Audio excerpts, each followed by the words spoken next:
All right. Hello, everyone, and welcome to another episode of the AL Central Rundown. I'm Sam, and if you're wondering who made that wonderful thumbnail that you see on the thumbnail of this episode and in the background, that would be me. My first reaction to the Josh Naylor, Dylan Dingler situation was to think of good old Rusty Shackelford from King of the Hill. But with that being said, I've got Lee, Ty, Dan, and Eric with me. We're going to talk about, of course, the Josh Naylor, some name calling perhaps has gone on with him, and we'll discuss that situation. But we're going to talk about this last week in the AL Central, and of course that means talking about the standings. The Guardians continue to be on top of the division at 37-30. The White Sox are in second place; they're 2 games behind. The Minnesota Twins are in third place at 30-37, followed by Detroit and Kansas City, who are 27-39 apiece. As far as the stats go, the teams are probably not doing very well in a lot of those stats as far as pitching and ERA are concerned. The White Sox probably are at the top of hitting. They've got the most runs, and then we've got the Minnesota Twins rather are in fourth place.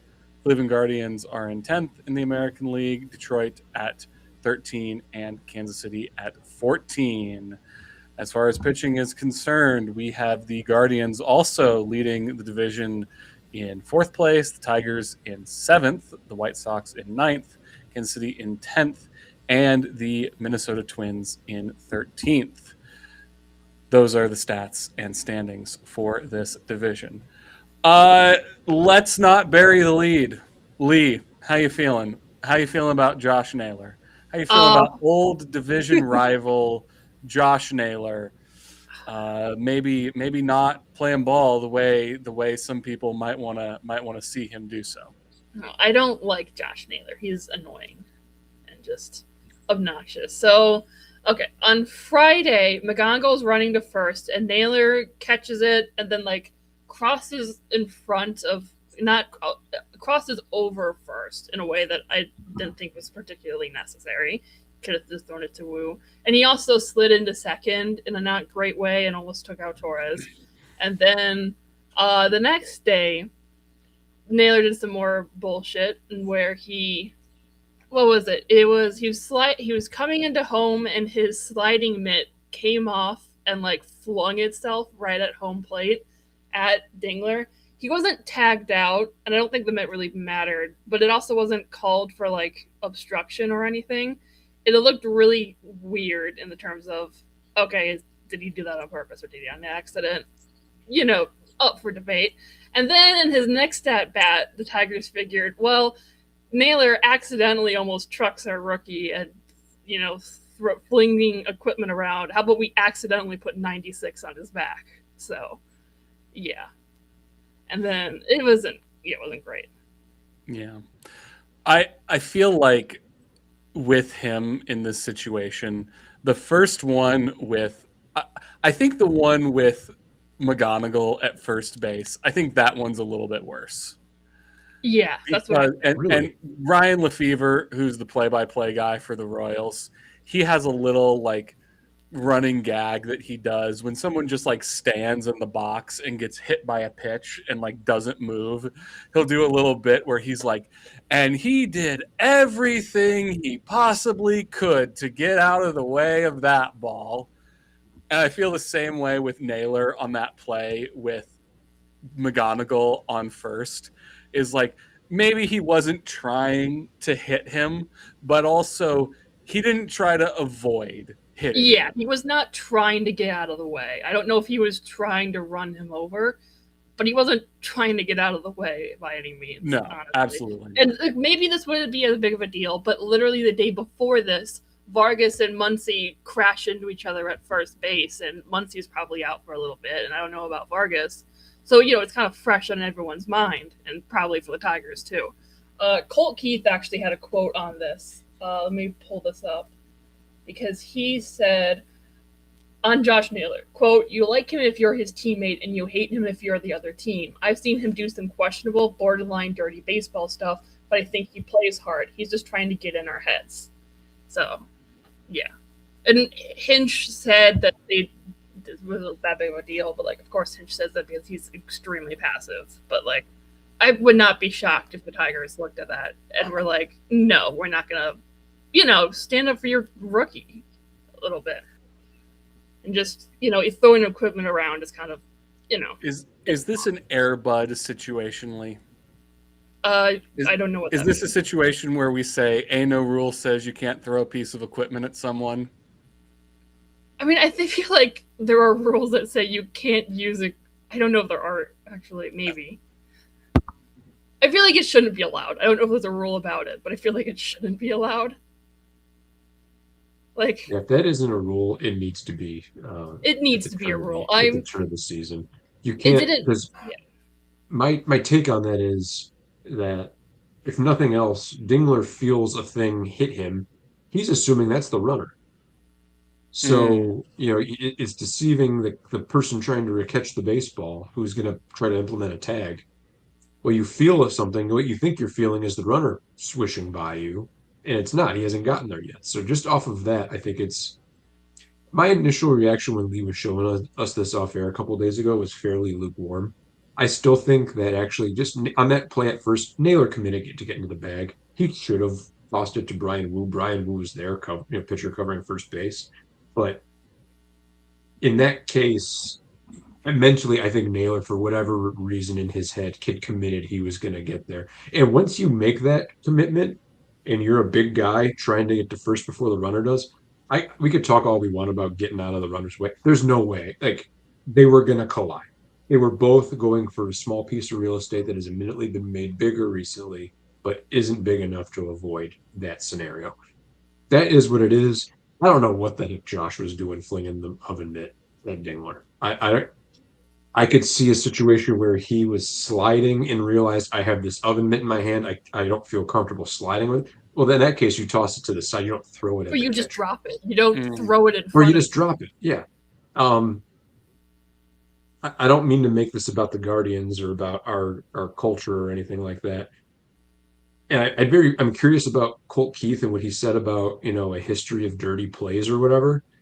To me, and maybe you guys will disagree being on the other side of it, this kind of crap didn't happen with Josh Naylor when he was in Cleveland because guys like Terry Francona wouldn't allow it. He would be animated, but he wouldn't do stuff on the field that was quote unquote dirty or bush league. That's my opinion. Ty obviously has a different opinion, it sounds like, but I don't know what he was doing there. And then just to kind of put a bow on it from my end, they plunked Naylor and that was the end of it. Is that correct? I felt like that pitch was a little higher than it probably should have been. It was a little higher because it was on the back, but it was like upper back. Yeah. And I'm honestly, my first reaction was that's on purpose. But honestly, it might not have been. Keeter, like this, Tigers don't really intentionally throw a peeper. Montero was at 94 pitches. It was on purpose. It might have been. It might have been a coincidence, but I think it was on purpose. I think it's on purpose only because, look at Dingler, who was trying to get an Emmy for his reaction to oh no, let me look straight at the ground for the thing we just did. And I will say, and maybe now I'm doing rose-colored glasses, but to Josh's credit, he took the hit and it didn't make a big deal out of it. Yeah, he just said he thought it was intentional because the cliche about the game, laughing at him. The cliche about the game policing itself, it did there, kind of, I think that's what I was going to say as well. If I was like the county prosecutor filing charges in this situation, I would maybe call it like dirtiness in the second degree, or not premeditated, bush league play or, something like that. But then I would also say, hey, it looks like these guys policed themselves. Justice was served, and we can be done with this. Yeah. Then today, Dingler challenged a call to strike out Naylor out. Then Naylor, in the ninth inning, fouled the ball off his foot, got on first, was picked off, was trying to steal second. So, and then the crowd was vigorously booing him at every opportunity and then cheered when he was out. So, Now, as a White Sox fan, Naylor plays with this "I want to be the evil villain in your story" persona. Going back to, I want to say it was the last year he was in Cleveland. Like we were booing him. Something had occurred with fans between Josh Naylor and the White Sox, and he says, basically "F you," and then hits a home run right afterwards. And there's an aspect of like competitiveness, and there's an aspect of playing into it. But then there's like, this is my personality now. I'm gonna be the evil villain, and good luck with that. That's what I got.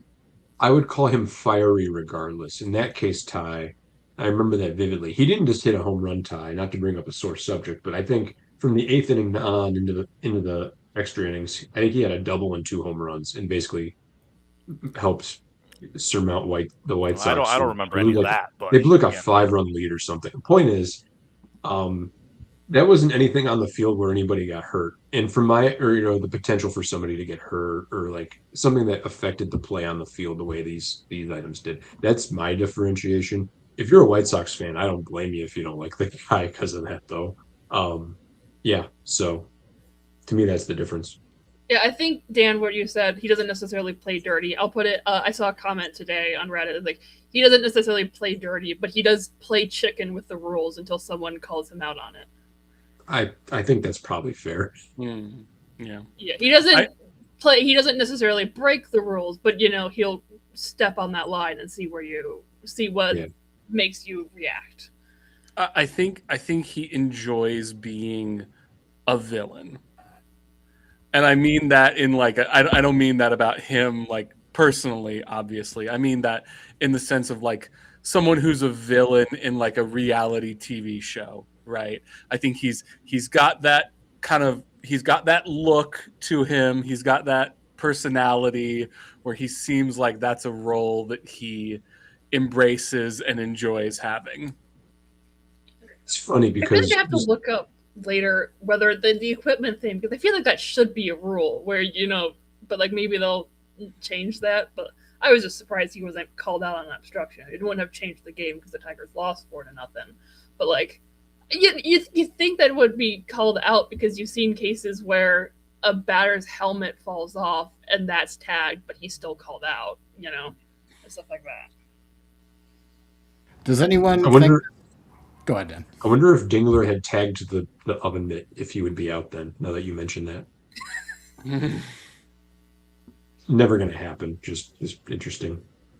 Hypothetical. Does anyone think this was more Bush League or less Bush League than Alex Rodriguez singing Mine rounding third base like 20 years ago? Oh. I feel like it's about the same level, honestly. Yeah, I agree. It's about this. It's in the same family. It's like not explicitly against the rules, but like you're not supposed to do that. I think it results-oriented thinking. I think Naylor would have been safe on that play either way. Yeah. The guy in the A-Rod situation, that guy doesn't drop the ball if A-Rod doesn't say something, So I think I would say I think that A-Rod play is a little bit worse. That's fair. Now, is it worse than when that time that the guy got down on his hands and knees and started blowing on a ball as it was going foul? No, that's just. I love that. That's I too love good that. to hate. That's one of my favorite baseball clips of all time. That goes under clever, not Bush League. Exactly. But anyway, that being said, Lee. Continuing. Before we move off this, do we want to fill in the blank of the title of the episode? Josh Naylor is or do we just want to leave it at that? I like it. I like word association. I like it. Finish the sentence. Love it. Villain. I would. Yeah, I'm gonna go with what I said. Villain. Yeah, I think that probably is the best word, honestly. Hard-nosed baseball player. he's an obnoxious asshole, but he's on your team, you love it. I'll use a wrestling term. Josh Naylor is a heel, which is just a wrestling bad guy. Mm. I think that's a good way. I think that's a good way of putting it. And again, when I say he's a villain, I mean that in a sense of in the game itself. In the sense of this being an entertainment product, right? I've talked on the show about sports hate before. That's what we're talking about. Yes, I sports hate Josh Naylor. Did anyone have a little bit of this is bullcrap, but I enjoy your level of bush leaguery with this, Josh Naylor. There was a little bit of respect for it. Yeah, a little bit of respect for it, knowing you shouldn't. Not even a little bit. As someone who enjoys when sports are silly and dumb, I enjoyed this because this was silly and dumb. I liked it too. I'm with Eric on that. Yeah. Well, I didn't like it because it was against my team, so that makes me like it even more, Lee. So yeah. Well, speaking of your team, looks like you've got some guys coming back, Lee. Yeah. So I wanted to talk. I'm going to talk about the rotation crunch, then I'm going to talk about Troy Melton because we got guys coming back. Scooble did his rehab today. Today with the West Michigan Whitecaps, the high A team. By the way, fun fact, those tickets instantly sold out or being sold on the secondary market for $700 and stuff like that as soon as it was announced, which is ridiculous. But this was his final line. He threw 5 innings, 2 hits, 6 Ks, 54 pitches, 44 which were strikes, and topped out at 99 miles per hour. In case you were worried about him, because he got surgery 31 days ago. 1 month and a day ago, he got surgery, and he's throwing 99 on the mound. So they were saying before the rehab that they were hoping he would go out, he would do his 1 rehab, and then he would be back for his next start. His next start would be Sunday against the Cleveland Guardians, and I hope to God he's going to be able to make it because that's not going to happen. He was throwing 99 today. He threw 54 pitches and then went and threw more in the bullpen. They're going to be careful with him. That's not going to happen. There's no way he only makes 1 rehab start. Why are they going to be careful with him, though? This is his last year with the club. Well, if he goes out there and he gets hurt again... I mean, what is there to be careful Alternatively, about? I get that Scooble's a competitor, but if he has a say in if he goes out there too. If Scooble's hurt, no one trades for him for this year. Also true. Correct. And you need someone to trade for Scooble so that they have him for this season. Correct. I don't think the Tigers are going to have less of an interest in the long-term health of Tarek Skubal. They only care about Tarek Skubal for the next 4 months. Scott Boris's job is to care about what Tarek Skubal says. It's also in Skubal's best interest that if he is healthy and gets clearance, to be on the mound as long as possible so that people forget that he missed a month during the season. I don't think how many millions he's going to make next year have anything to do with if he comes back on June 20th or June 30th. I don't think it's going to make that big of a difference. I mean, what else is there to be careful about? He was hitting 99. He threw 50 plus pitches. He's going to come back too early, and he's going to get hurt again. My point is these things always take longer than you think they're going to take. Additionally, throwing 54 out of 55 strikes against whatever single A team he was facing is a little bit different than in front of a crowd of 30,000 on a Sunday afternoon in a big league ballpark against major league hitters. It's two different. There's a level of adrenaline going through the body for the latter that you can't really replicate anywhere else. That's fair. I'm just saying, he was throwing hard. He got the length he was looking for. I mean, I don't blame you for being enthusiastic at the premise. I think it's less likely than not. And I think the assignment for Skubal in that start might have been, hey, buddy, you're going up against a bunch of single A guys. Just reach back and throw it down the pike as hard as you can. Yeah, but my point is he's going to be back soon in the next couple of weeks. Verlander is doing a second rehab assignment. He was originally scheduled to pitch against the Twins on Tuesday, but looks like he's doing another rehab assignment. Mize is scheduled for a rehab on Tuesday. No word on if he's going to do one and done or if he's going to need multiple. Point is, in the next 3 weeks, Tigers' rotation is going to be adding Skubal, Mize, and Verlander back to it. Probably, hopefully, knock on wood. Troy Melton, he has pitched 3 starts since he came back from the injured list. In his first start was 5.2 innings, 3 walks, 3 strikeouts, 1 run. Second start against the White Sox, 7 innings, 6 hits, 1 strikeout, 1 run. His next start against the Rays are a pretty good team. They're kind of scrappy. They get a lot of hits and they got a lot of runs. 8 innings, 2 earned runs, 4 hits, 5 strikeouts, 2 walks. He went 8 innings. You know, the last time we had a guy go 8 innings, it was Tarek Skubal when he threw a complete game shutout. You know, we don't have guys go that long that often. So the fact that he went 8 is extraordinary. So my question to you guys is, soon we're going to have 7 starting pitchers, and you're going to have to, who do you keep on the rotation and who do you move to the bullpen? So we got Skubal, Mize, Flaherty, Valdez, Montero, Melton, and Verlander. Who do you keep in the rotation? Who do you move to the bullpen? Do you move any of those guys down to AAA? And that's what the Tigers are going to have to figure out. There are 2 guys who have done it before, if I'm not mistaken. Melton is one of them, and Montero is the other. I think they, just off of the fact of a level of comfortability, having done it before, those would be the first 2 that I would pitch to the bullpen, in my opinion. I think the cold, unfeeling cynic in me would say Verlander doesn't need to come back. But I know that's not going to happen. Right? Alternatively, there's another cliche. These things have ways of working themselves out. Yeah. So somebody else could get hurt. A thing could happen. Lee, I'll say this. I know I said this during the offseason. Having starting pitching depth is not a bad thing. You want as many of those guys as you can have because you need to fill out however many innings. So I disagree with Sam in that premise then. I think you need Verlander, even if you don't need him in the immediate. Yeah, that would be my answer. Well, my point is Verlander's probably at age 46, probably the most expendable piece on paper.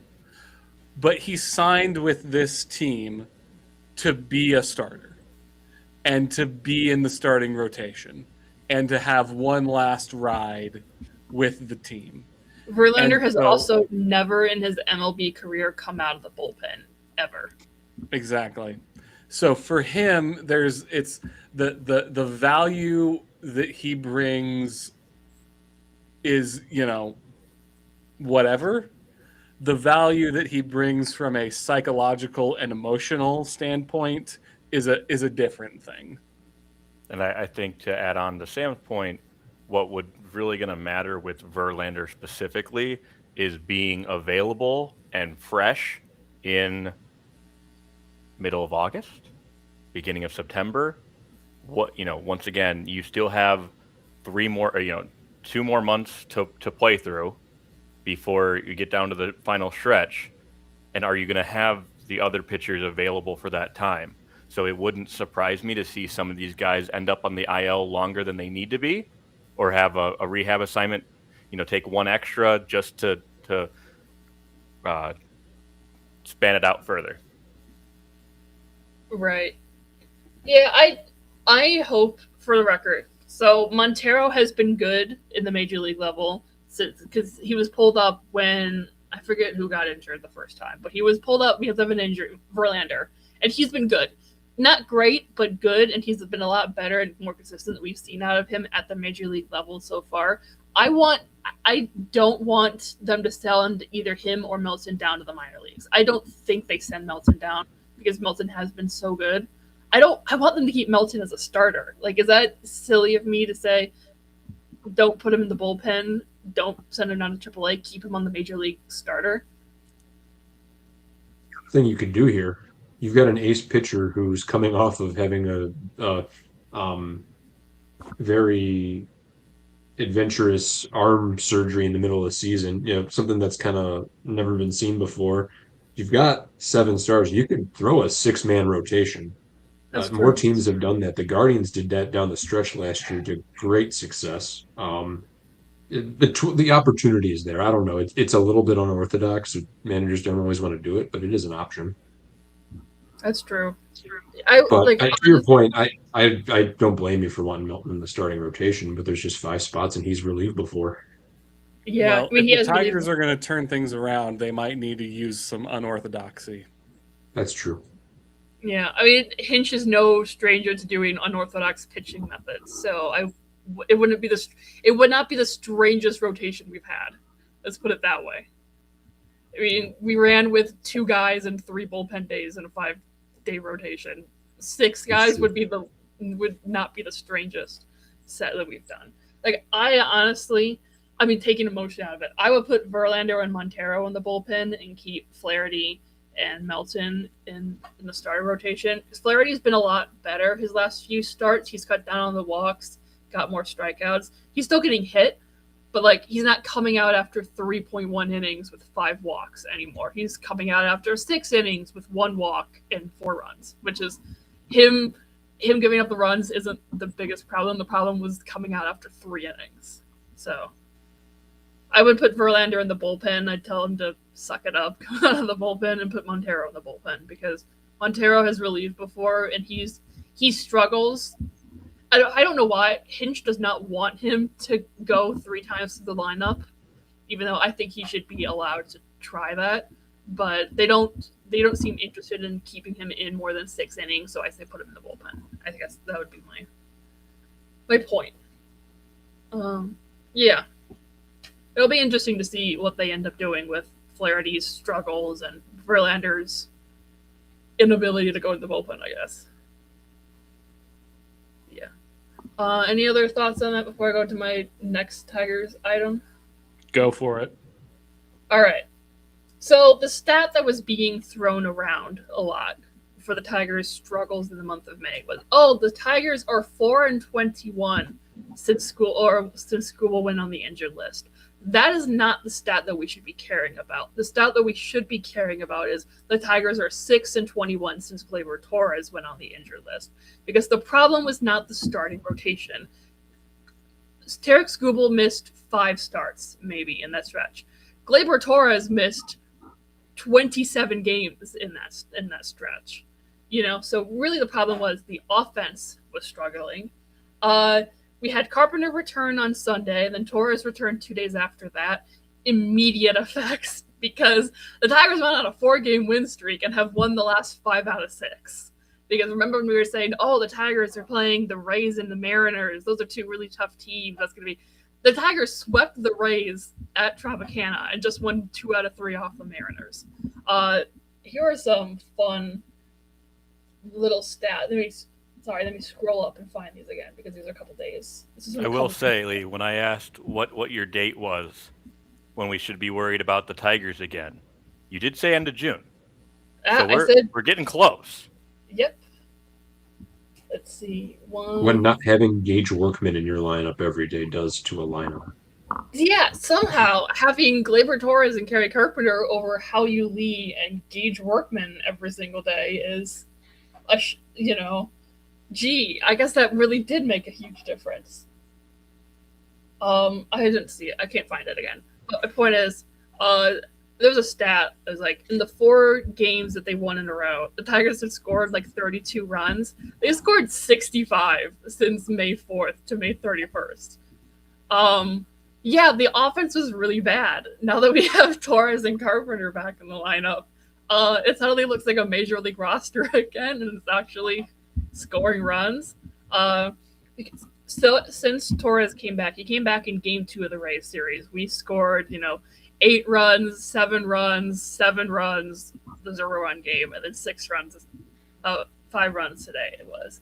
So obviously they're not going to continue hitting 8 runs a game, but they're going to be scoring more than 2.5.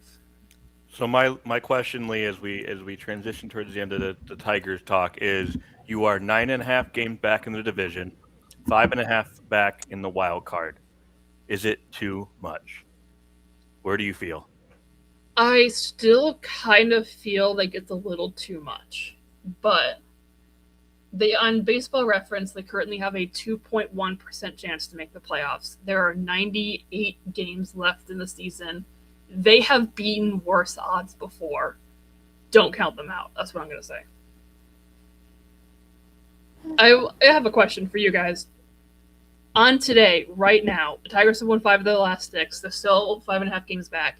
Will Skubal be on this team 2 months from now, yes or no? No. No. I don't think so. Yeah, I don't think so either. But I think it's easy to like, and I think we've all been with the feeling where the team has not been great for whether it's injuries or whatever you would like, whatever reason you would like to go with. They go on a heater, and then they lose like 2 games in a row, and it's almost just as it's almost like you completely forget they won 5 games in a row because now you're just seeing that loss total continue to grow, and I think like that just weighs on a team after a while. But you're right. 2 years ago, they did make the playoffs with worse odds. There's a reason that's an outlier. They also sold off that year and Right. still made the. Is there any inclination that Scott Harris and company will go, well, we did it 2 years ago. Let's sell off again and try to compete still? Like, I could see that. You could also. They are saying middle. Well, it's not 2 years ago. My point, I guess, is you can go middle ground in the trade deadline now. The way that the expanded playoffs are, more teams get in. You can. I think Dan froze. So close. Oh man, I'm so glad that's not me this time. Yeah, so there have been reports of like Scott Harris is telling other teams that they're not interested in trading Skubal right now, which obviously it's 2 months before the trade deadline. They'd be bonkers if they said, "Oh yeah, by the way, we're selling," you know. But is there a world in where the only sell move they make is trade Skubal, but otherwise they buy? That's what I'm wondering, because I feel like the Tigers, I wouldn't be surprised if they pull the trigger on a Skubal trade early. Because if you have Tarek Skubal and people know that he's on the trade market, you can name your price. And if there's something you want and a team is willing to give you that, it might be July 4th, and you might be willing to pull the trigger on that Tarek Skubal trade. But, like, if you still think you're in it, I don't think having Tarek Skubal for another 4 or 5 starts is going to make that much of a difference. Yeah, I get, like, I don't think Skubal's value, like, I think you're going to have the same offers up until the actual deadline. I don't think they're going to increase or decrease based off of a month.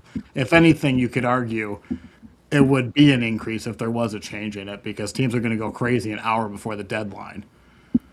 I agree with Eric only for the fact that I think after one start is where it is realistic to expect when he makes his first start and he does have a good MLB start, that it could just happen then. Yeah, and I for me personally, if I'm betting on this situation and my options are bet on something normal happening or bet on something weird happening with the Tigers trading Tarek Skubal, I'm going to bet on something weird happening. I feel like the worst case scenario for the Tigers is where when's the trade deadline? It's like August 3rd or something, right? Is like on that date, they're like, you know what? We're in a good enough position. We're not going to sell. We're going to keep Skubal. And then they end up missing the playoffs anyway. I feel like that's worst case scenario. If you're 2 games back of the wild card and you're like, do you go for it or do you not go for it? And it's just too close to call either way. I feel like that's worst case scenario. Lee, I disagree. I think worst case scenario for the Tigers is you keep Skubal and then you don't do anything at the deadline. You do not fix any of the other holes to actually make this team like you just saw 5 of 6, right? They can take games from good teams when they're playing to their potential, which we know that they're going to do that more and more often, starting now, let's say. But if they go out there and they're like, you know what, we decided we're only 3 games out of the division, we're only 3 games out of the wild card, let's hold pat. I think that is the absolute worst case scenario for the Detroit Tigers. I also don't think that's a realistic outcome for them. I don't think they would do nothing. I think they would buy or they would sell. I don't think they would. Scott Harris isn't that dumb. He would try and buy. Just how successful that would be is questionable, seeing what we saw last year. But it'll be interesting to see. I mean, is there a world in which you have to buy if you're anywhere near a playoff spot, right? If you're like within 2 games, or you're in a spot, or you're behind one team, you have to buy at that point. If you're saying we have Skubal, this is our last year with them, let's just go all in. But anything else about the Tigers before we go on to the Twins? No, but they're going to make it interesting, and they're going to keep us guessing until like the last week of the deadline. I'm calling that right now. This is going to be. Yeah. I hope this is a very strong horse, because if we keep beating a dead one, it's going to get real old. I'm gonna make a bold prediction here. Okay. Mm-hmm. I predict that Tarek Skubal will be traded before deadline day. How far before? He will be traded on a date that is before the day of the deadline. No. Give me a date. August 3rd is the 3rd or 4th is the deadline. He will be traded at least, let's say, 3 days. Well, that's not a hot take. That's I was going to say July 14th. I really. How about this? 7 days. 7 days. Okay. I think a hot take would be like he's gone July 4th. I think then we're entering hot. I think you just gave us room temperature. That's the temp. Let me give you a above room temperature tip. He will be traded at least 7 days before the trade deadline. Okay. That's a warm take. That's a warm take. That's an above room temperature take. I'm also going to guess if he is traded a week before the deadline, the Tigers got a haul. That means they got an offer they can't refuse. No, I'm going to be honest, and maybe this is a little embarrassing. There is a tiny, tiny, tiny part of me that just wants to see him traded, just because I want the dopamine rush of seeing what we get back. Because it'll just be interesting. It'll just be, let's see what we got, Lee, my question for you on the Tigers. You just you won 5 of 6. In the next 10 games, how many games do you guys win? Do you win 5? Do you win more than 5? Where are you at? Let me check who we're playing. We're playing the Twins and then the Guardians, and then who after that? I mean, in all reality, this is a big week for the Tigers. Like, it is a big week. As far as mid-June, early mid-June series can go, this is a pretty big week. Oh yeah, okay. We play the Twins, the Guardians, the Astros, and the White Sox. Maybe it's a little hot take. I say at least 6. Out of 10? 6 out of 10, yes. I like it.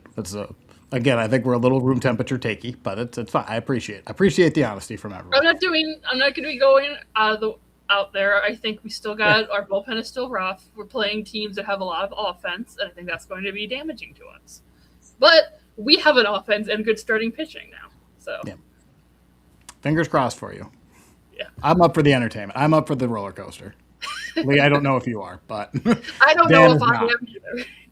Dan does not want this roller coaster. He's trying to he's the villain, trying to knock out a pole at the bottom of the ride. Comfortably sitting in first place for what, the last month, 2 months? Wait till we get to the Guardians. It's not as comfortable as you'd think. Well, I'll let you guys be the judge of that. So anyway, so I have about 10 minutes before this baby gives me about a 10-minute break. So I'm going to talk about the Twins. So I'm going to try to keep this fairly brief, but the Twins haven't had an off day since May 21st. That is 17 days ago, which about as long as a stretch of games you're going to have in a season.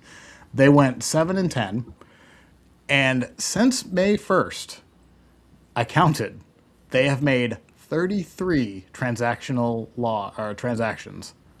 since May 21st. Some of those cancel each other out. It's a lot. Oh, okay. Typically, you'll see like 2-3 a week, depending on injury situations.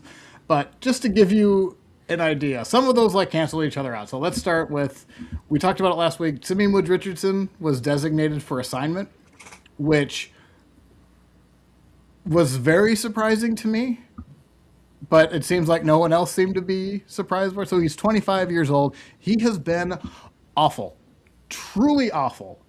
Negative 1.3 WAR, has a 7.74 ERA in 50 innings, 26 strikeouts in those 50 innings. So you can't do much when you're striking out less than 5. Too many balls in play. He had his control disappeared. He was getting up too many home runs. Even his FIP was 617. I'm not here to tell you Simeon Woods Richardson was anything but atrocious in these 7 starts. He went 0-7. I don't even think he had a no decision. I think they were just pure 7. They did move him to the bullpen a couple weeks ago, and you never got a real you can never really tell what direction they wanted to put him. If he was going to be in the bullpen until he figured it out and put him back in the starting rotation, or if they were going to have him be a 1-inning reliever to just see if they had anything before they cut bait. He came into a game for an inning, and then it got rained out. But I guess the plan was for him to throw extra innings, or to throw a couple more innings. He did that one other time, and then there was one other appearance where he had a 1-inning relief. But the straw that broke the camel's back was last week. The Twins have had so many pitching injuries, and I'm not going to tell you it's Detroit Tigers area. It's entering Kansas City territory, though. They designated for assignment Simeon Woods Richardson, and then 24 hours later, Bailey Ober gets injured. What was this? What was the string? So Simeon Woods Richardson gets put on the gets designated for assignment. Ober goes on the IL, and then they have Kendry Rojas slated for a game on Saturday, and he's a late scratch. Oh, actually, my timeline's long, but bear with me. Kendry Rojas goes on with left elbow inflammation. So Simeon Woods Richardson gets called in to pitch, was awful again, and then they designate him for assignment after that. So I apologize for my horrible timeline there. But the last straw was basically an emergency start where he was the third option that he got shelled in. I don't know if the Twins had another option. I know St. Paul is literally right across the river from the stadium. It's a 20-minute train ride. It's a real tough spot to put on Simeon Woods Richardson, who has been struggling all year, to go from the bullpen you're not pitching to probably, he found out that morning, maybe the night before, that he was going to be starting that game. He didn't perform, though. So I'm not here to really cry for him. He had an opportunity to get back in the rotation, and he crapped the bed. They sold him to the Blue Jays, which is predictable. He's 25 years old. He hasn't hit arbitration yet. And I guess what was really surprising to me is he was a pretty good pitcher for 2 years. I'm not going to tell you top end of the rotation, but solid back end guy. What was his ERA before? He has a career 4.76 ERA. That includes his 50 horrible innings. But he was pretty good. Let me just look this up here. For the first, for his last 2 years, he's put up, before this year, he has put up a line of, he had an ERA, he had a 103 ERA place. He had a 4.11 ERA, which is fine. He's also been pretty sporadic. He's been very good and then maybe not so good. So I guess the point of the question is, I thought it was a real quick decision to cut bait on him, but I don't know what the rest of the group says, or if I'm just overreacting for someone who is a fringe, somewhat young arm that washed out. what is the price that the Blue Jays paid for him? Do we know this? I don't think they'll ever say. I'm gonna guess it was, I mean, probably a couple $100,000. Mm-hmm. I'm with you, by the way. Sorry. I'm wondering if it wasn't this, where the Blue Jays prior to this, at some point this season, made an offer to buy him. The Twins weren't, maybe satisfied with the offer. They DFA him, and we're just like, hey, we'll see what happens, like on the waiver wire, and whatever. And then he comes back to the team, and they go to the Blue Jays, and they're like, hey, we're willing to sell this guy to you. Mm-hmm. I'm wondering if it wasn't a situation like that where, maybe. I mean, and hey, money can be used to buy goods and services. Right. I mean, I don't think we'll ever find out the amount they sold him for. Typically, I don't even think it's a major league minimum salary, but it probably wasn't. The Blue Jays have been, real hurt for starting pitching help. So I could see them reaching out to the Twins earlier. I mean, we're 8 weeks ago at the start of spring training, like Simeon Wood Richardson was like the salt, like in the rotation, like it really was never in doubt. And it's so shocking to see him drop so fast that he's out of the organization after 50 innings. 50 horrible innings, which I can't that being stress said, enough. How surprised would you be if he turned it around in Toronto? I have no idea. I mean, I genuinely don't. I don't. Maybe as a starting pitching, he's done. I know the flaw. His walk rate is up, and his strikeout rate is 4.9, or strikeout per 9 is 4.9, which is unplayable for a starting pitcher at this point. I'm presuming that they needed to create a roster spot, and that's why this occurred. Eric, do you feel so strongly about Cody Lawyerson that he couldn't have gone down to AAA since he has options and Richardson could have stayed in the major leagues for the Twins? Because I'm with you. He's 25, has a history of success in the major leagues. It does seem pretty fast to cut bait on Simeon Woods Richardson, in my opinion. And all you had to do was pick another guy who had options and send him down. Well, it wasn't even. I mean, yes, Cody Lawyerson, I believe, was the actual transaction that designated him. What they really did is they called up Mike Paredes, who is not even a fringe prospect. He is a non-prospect who can throw 95. The Twins just. I'm going to go through the starting pitching injuries in a bit here.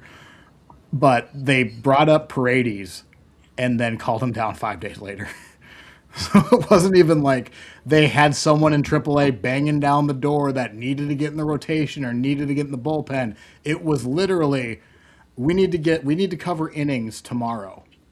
Let's cut bait on Simeon Wood Richardson, which seems incredibly narrow-sighted. And this is assuming, I want to be open to the possibility. I do not agree with this, but it wouldn't be surprising to me if Simeon Wood Richardson, his ceiling was a 4th or a 5th starter, once he loses just a little bit, that he becomes unplayable.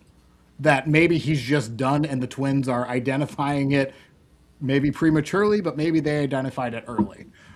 But man, does it seem like put him in a 1-inning bullpen role for 30 innings to see if there's anything. I don't think he'll perform well in the bullpen either. Have him be the mop-up guy for a while if he needs to be. Like this, right? Find a spot for him. He's 25 and he's shown an ability before. Yeah, seems foolish, but I guess we'll have to see what he does in Toronto. So maybe they got a lot of cash. I mean, the Pohleds love their money, let's be honest. It does seem crazy to me that I feel like you could have gotten like at least some random lottery ticket in AA for him or something. I think that was the hope. If anything, like, here's the thing. The Twins they're in that 17-game stretch, they were 7-10. They were definitely bet stronger at the start of it than the latter. But, like, you lose all leverage with trade when you designate someone for assignment. You're lucky to get cash because, I mean, let's just say the Tigers right now who wanted starting pitcher, they're going to be early on the waiver wire, probably like 3rd or 4th or something like that. They don't need to trade anything. The only reason the Blue Jays gave money was because their they probably thought one of the 5 or 6 teams ahead of them was going to claim him. I don't know. It just, maybe he's washed, but I would have carried him on the roster a little bit longer. Yeah, I mean, he's shown good stuff before. He's having a really bad. I mean, it's a really bad year, but it's out of his career, it's a bad year. Yeah, I don't know. I feel like you keep a guy like that. At least, again, just hold on to him. Maybe to like the trade deadlines, even get anything, or just I mean, keep him and then maybe cut bait in the offseason. But like, what are you competing for, Minnesota? Like, I know, like, I've been somewhat surprised on how they're playing, but they haven't been playing well in the last couple of weeks, and we'll get into the injuries in a second. But what's the damage carrying him on? Well, unless he's like truly just done. Eric, you know what they could hold on to instead is cash. They will hold on to cash, and they're still holding. They remember when they traded Carlos Correa's $36 million and kept $10 million of it because the Astros wouldn't take it on. And remember the money that they didn't reinvest with that contract into this team, lest we forget. So, yes, they do love their cash. Speaking of cash, and maybe this is like plays a little bit into it, but I doubt it. But just before all the designation was Simeon Wood Richardson, the Twins actually traded for cash for another designated for assignment pitcher in Justin Lawrence, who is not very good, 31-year-old, former Colorado Rocky. I guess what's interesting about him is he has a guaranteed contract. He has like $1.5 million, which I believe he's the third highest paid reliever in the bullpen now, so that's a stat. He has a 95-mile-an-hour fastball. He has a good sweeper, and if you look at the arm slot, he's a side armor. Side armors typically don't throw 96, 97. So there's the intrigue.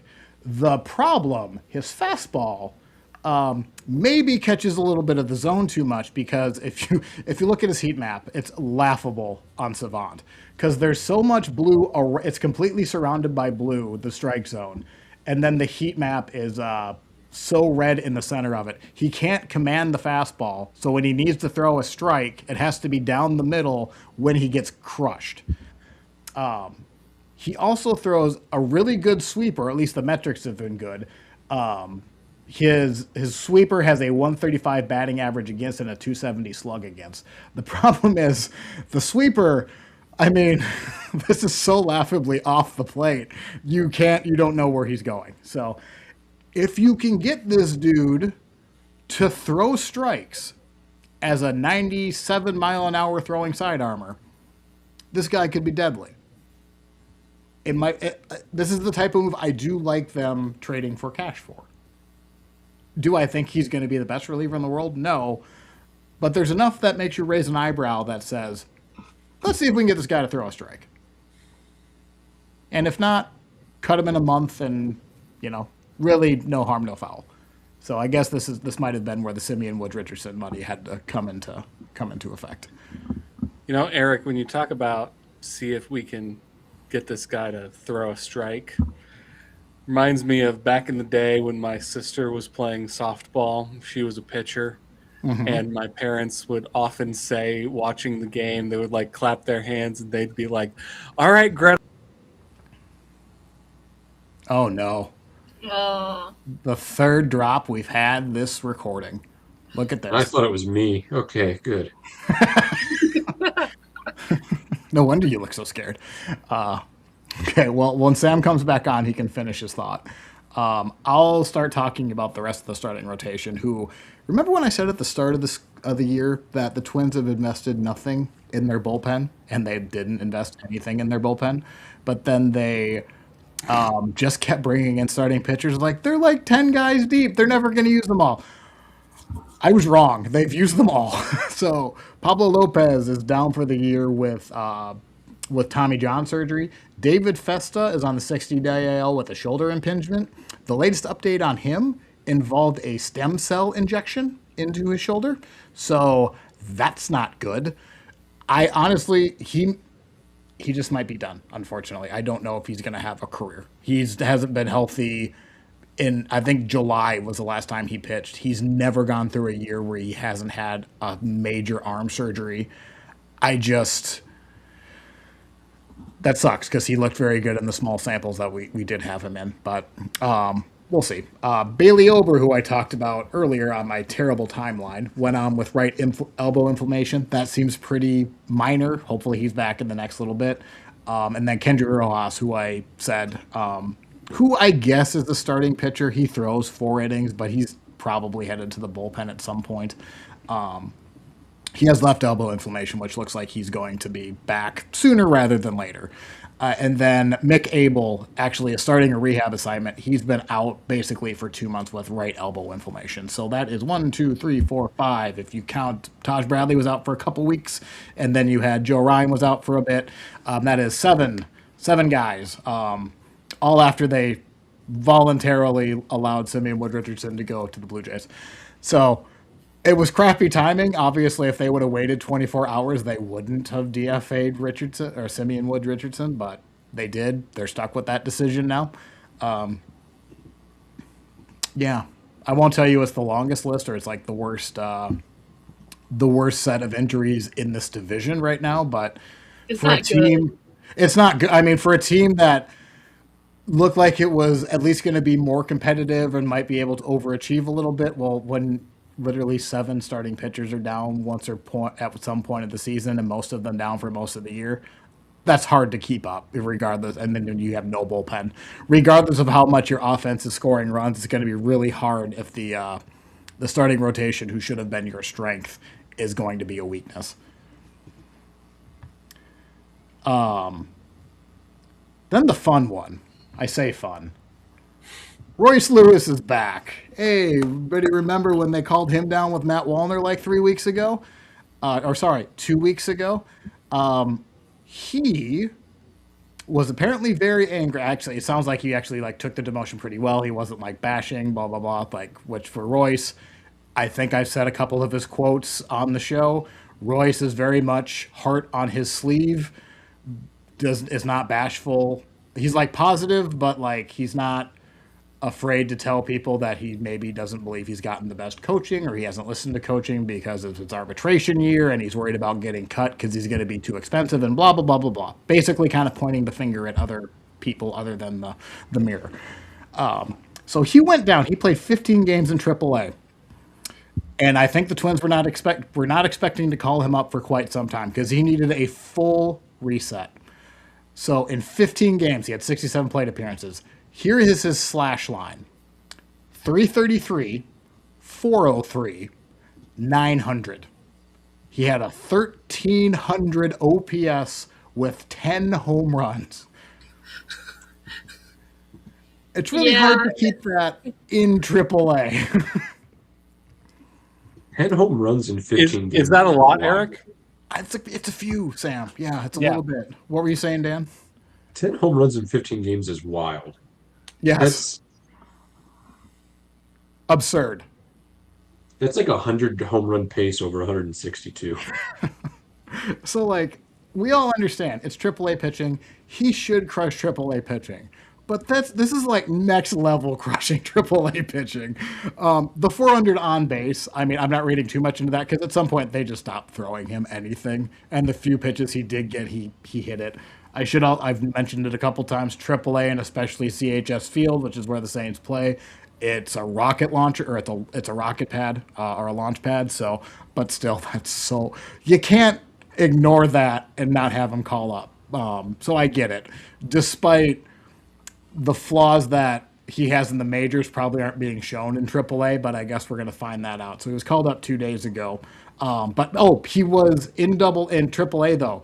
They moved him, if we remember, they moved Brooks Lee from shortstop to third base, which is one indicator that they were not expecting Royce to be back anytime soon, if ever. Royce played third, second, and first.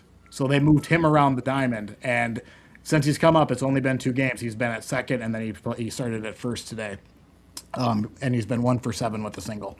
1 walk, 1 strikeout. So still too soon, but it's not. I don't know. I'll open it up to the group. I am personally not a big believer in Royce Lewis anymore. I think this is all just hype. He's proven he can beat AAA pitching. It's just he hasn't hit a fastball in 2 years. What do you expect? Like, his flaws are still going to be there regardless of if he's too good for AAA.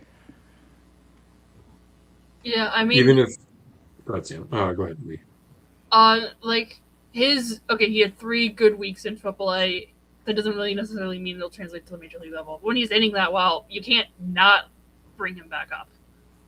He forced the issue, which is good for him. He did everything he needed to do to get back to the majors as fast as he can. Alternatively, hey, he's swinging a hot bat at AAA. Let's bring him up, and he's gone 1 for 7. Which all of it's small sample, but you would think that the hot streak would carry over when you bring him up to the majors if this is real, if this is he's seeing the ball better, he changed something, there was something that happened that caused him to start playing better. He would continue to play better, and 2 games, I get that, but 1 for 7 doesn't kind of strike as it's continuing. And the one is a single. And I don't think it was particularly hit that hard. So again, whatever. It's 1 game. Maybe he comes back in this game against Detroit and the whatever. But this does kind of feel like this is, if he gets demoted again, we're not going to see him in Minnesota ever again. Yeah, and I think for Royce Lewis, when he was really good, it was in 2023, and it was over the course of 58 games. Mm-hmm. So he seems like the type of guy who can put up some big numbers in a small sample size. But the problem is when you extrapolate that out to a whole season, I don't really think that those results have translated for him. Right. And those 58 games, they didn't know where the weaknesses were yet. They've figured it out since then. Oh, yeah. So, like, it's up to Royce to adjust to the league now. And I don't know if he's mentally mature enough to blame himself for not making an adjustment. But that's also me as a fan reading quotes off of beat writing reports. Like, I'm not going to tell you I have insider information by any stretch of the means, nor would anyone accuse me of it. But he doesn't seem to be like... You're not a Twins insider, Eric? I'm not. I've tried. They've kicked me out of the clubhouse too many times. That's actually why I'm in Connecticut, is because I have a oh my God, what's it called? What's the area where I can't go, within 1,000 miles? Restraining order. Yeah, restraining order. I can't be within 1,000 miles of Target Field. So that's how bad it got.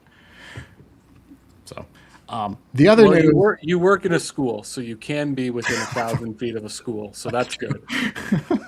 I can't be there, the Minnesota Twins, but children, they're fine. Serve them lunch. Who cares? Mm-hmm. But if there are any twins in that school, then you gotta leave. And then finally, this isn't I didn't go over all 33 other transactions because some of them canceled out. So maybe I was gilding the lily a little bit there. But they DFA'd James Outman, which I have been calling for this for like the last 3 effing weeks. They traded for him last year at the trade deadline for Brock Stewart, who has been hurt for the Dodgers. James Outman has been just as effective as an injured Brock Stewart for the Dodgers.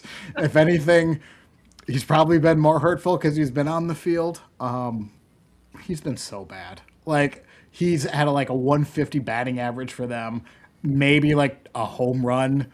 I guess I pulled this up. He hasn't had a home run this year. He hit 156, 229, 250. He has a 479 OPS for the Twins this year. Where you kind of saw the writing on the wall with James Outman and since they've been calling up everyone and people have been called up and let go and injured list and 40-man, blah, blah, blah, blah, blah. Ryan Kreidler just kept going down the center field depth chart to the point where Cody fucking Clemens is now above him in the center field depth chart. The only thing James Outman could do was play a good outfield and steal bases. I think he was 4 for 9 stealing bases, so that's not good. And then he was below Byron Buxton, obviously, because most people are below Byron Buxton. He then went below Ryan Kreidler. He then went below Austin Martin. He then went below Cody Clemens. So he's fifth on a 26-man roster for center field, which is the only position he plays defensively well. It was only a matter of time. So they DFA'd him. I believe it was to call up. Oh my goodness, I forgot the transaction. I don't care. I'm happy he's gone. But I will leave it. I will leave my Twins thoughts with one other. They have 39 men on their 49 roster. So tomorrow they have an off day. Go ahead, Sam. Sorry, you can finish your thought. I have a quick question for you whenever you're done. So they have 39 men on the 40-man roster. There's another transaction coming pretty soon. My thought was it might be Mick Abel because I think he's on the 60-day IL, so his spot would come back. It's probably another reliever, but they have an off day tomorrow, and then so the bullpen should be released. My hope is they have cleared out shortstop, and we all know the name I'm going to say. They've cleared out shortstop to where they're playing Orlando Arcia, Tristan Gray, and oh my goodness, I forgot the third, Ryan Kreidler. It's kind of like there was a joke on Twins Reddit where like when you have two good quarterbacks in the NFL, you really have no quarterback. If you have three shortstops, you really have no shortstop. So well, the Vikings also have no quarterback, so it's kind of. And I love it. So Kalen Culpepper is not on the 40-man roster, so he could be that guy. I think they are telegraphing. I mean, also he has like a 1,200 OPS in May. He's been destroying AAA pitching as well. I think they're telegraphing you moving Brooksley off of third, those three at the platoon, leaving an open man roster or an open roster spot. I think they're signaling for him, but also it could very well just be a reliever because, lest we forget, they designated for assignment a 25-year-old with 4 more years of team control less than a week ago, or just over a week ago. So we'll see. So you talked a little bit about Cody Clemens, Eric. Yes. This is a little bit of old news, but 2 weeks ago, we had a very nice moment with Cody Clemens where he was playing in Fenway Park and his father, Roger Clemens, threw out the first pitch to him. That was very nice. That was very sweet. That was a cool moment. But my question to you, Eric, is that Cody Clemens' career highlight? I mean, he did strike out Shohei Ohtani. Striking out Shohei Ohtani. I'll say that one's pretty cool. I think personally, yes, I think that's pretty cool. I will say, I have been harsh on Cody Clemens. The dude in 182 at bats has a 114 OPS plus. He's having a good year. Do I expect him to keep having a good year? Maybe not. Actually, I haven't done this yet. Let's look at Cody Clemens Savant and see if we can believe in this. We're just going to look at the sliders at the top. Okay, maybe it might be time to start believing in Cody Clemens. Maybe give him a little bit of respect. That's a robust Savant page. It's okay. As far as, again, we're just looking at the straight sliders. Also, he's been playing first base. He has a positive outs above average. It's possible the Twins could have, for the third year in a row, a Gold Glove winner if he keeps playing first base, which would be absurd with 3 different first basemen. But, so yeah, was that his career highlight? Probably for him personally, because that's really cool. But Cody Clemens has played, infinitely times more than I thought he would when he was a waiver claim last year. It's almost ridiculous how good he has been versus the expectations he came along with. So, with that, I will pass back out. This baby is stirring right now, so I'm going to go take care of her and go back off camera. But, yeah, Sam, I'll pass it off to you. Yeah, I'll talk about the Royals. The Royals finished a road trip this afternoon where they were playing the Twins. They won 3 out of 4 against the Twins in that series. We'll discuss that series in a little bit here. But the Royals were able to go 5-5 on their 10-game road trip, which was good to see. especially seeing as how the road trip began with a 3-game sweep against the Texas Rangers.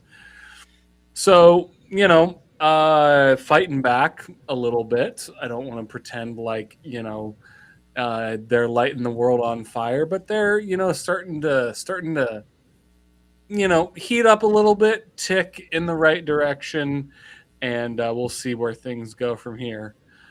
We've got some good news. Michael Garcia, he looked like he was going to be out for a while after coming up holding his hamstring in Arlington last weekend. He came back today. He started today and went 1 for 4 for the Royals in that game. So he also came off the bench a couple times in this Minnesota series. So it looks like he just needed a couple of days off after that little injury. So there's the good news. The bad news is that Mr. Bobby Witt Jr. came out today with an injury. He left in the 7th inning of today's game against the Twins with right knee soreness. Who knows with that? I said this when we were chatting on Discord. This has happened before with Bobby, where he's maybe gotten a little bit dinged up. He's maybe had a little bit of like a nagging injury, and he has sort of, taken himself out of the game. So we'll see what happens. He is still yet to land on the injured list in his career. We're now 5 years in, and he has not ever made a trip to the IL. I think the fewest games he's ever played in a season is like 150. So Bobby seems like the type of guy who's going to, give it his all and play every game like it's his last. But he also seems like the type of guy who knows his body and knows when there might be something that, he seems like the type of guy who knows when to say that's all I got today, coach, So we'll see what happens with him. I'm not overly concerned with that injury, but we'll see where Bobby ends up after that. Sam, do you actually have anyone on the roster worth throwing at shortstop if he did end on like the 10-day IL? Let's say. Michael Garcia. Okay. and he actually moved over after Bobby came out. He moved over to shortstop today in the game against the Twins, and I think Lofton moved over to third, and then Massey came in at second. So again, I think it was maybe, if I remember correctly, I think it was 2 years ago, Bobby missed like a week with like a little, one of these kind of just got dinged up and missed like 5 games or something like that. I think the Royals could definitely tread water for a week without Bobby Witt Jr. I don't think they could make it 2 weeks or a month without Bobby Witt Jr. So, again, I'm not overly concerned. Like I said, this has happened before. I think he'll likely be all right. But that happened today. We'll see what happens. Sorry, I missed. Did you say if he was getting any imaging or whatever from the team, or is it just he did knee hurt and he just wanted to sit down type of? It doesn't sound like he's having an MRI or anything like that. Again, they said it was soreness, and he came out in the 7th inning, and there wasn't like a play where he was like grabbing his leg or anything like that. Like there wasn't like a moment where he went down. I think he probably just went into the dugout and decided to play it safe. Yeah, so more like maybe he slept funny and his knee's kind of hurting, and it's just, well, don't run on it if you're going to be. Or just the fact that, like, he plays every day. He's, we're in the final day of a 10-game road trip. You're playing in you're playing outdoors in Minnesota, in the heat. You're not like, you're at the time the Royals were up 5-1, and maybe you just kind of make that decision where you go, let's not push it today. And he plays a very physically defensive shortstop as well. He throws himself around a lot. And he, like I said, he goes out there and he puts his body on the line. But I also think he's the type of guy where he's like, he listens to his body and he knows when something might be slightly off. So we'll see. Like I said, I'm not worried about it. If I had to bet, I would bet we're going to see him. Royals have a day off tomorrow. We're probably going to see him on Tuesday when they come home to play on Tuesday night. So leaving that where it is. Other injury news: Chris Bubich threw a side session today. Seems like he's doing well. Seems like he's progressing through that injury.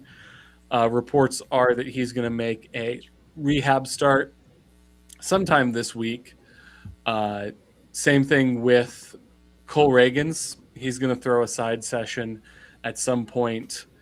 At some point this week, he'll throw a side session, and then he'll also make a rehab start. According to the reporting, it sounds like Bubich may only need one rehab start. Reagans might need two. So Reagans, we might see, in a couple weeks here. Bubich could be back, anytime within the next week or so. So those guys are, progressing and doing well. And then Luwinder Avila and Noah Cameron. Two guys who haven't been, particularly good this season, have been able to put together a stretch of a couple of decent starts. Avila pitched against the Cincinnati Reds on June 1st, 5 innings, 2 hits, 1 earned run.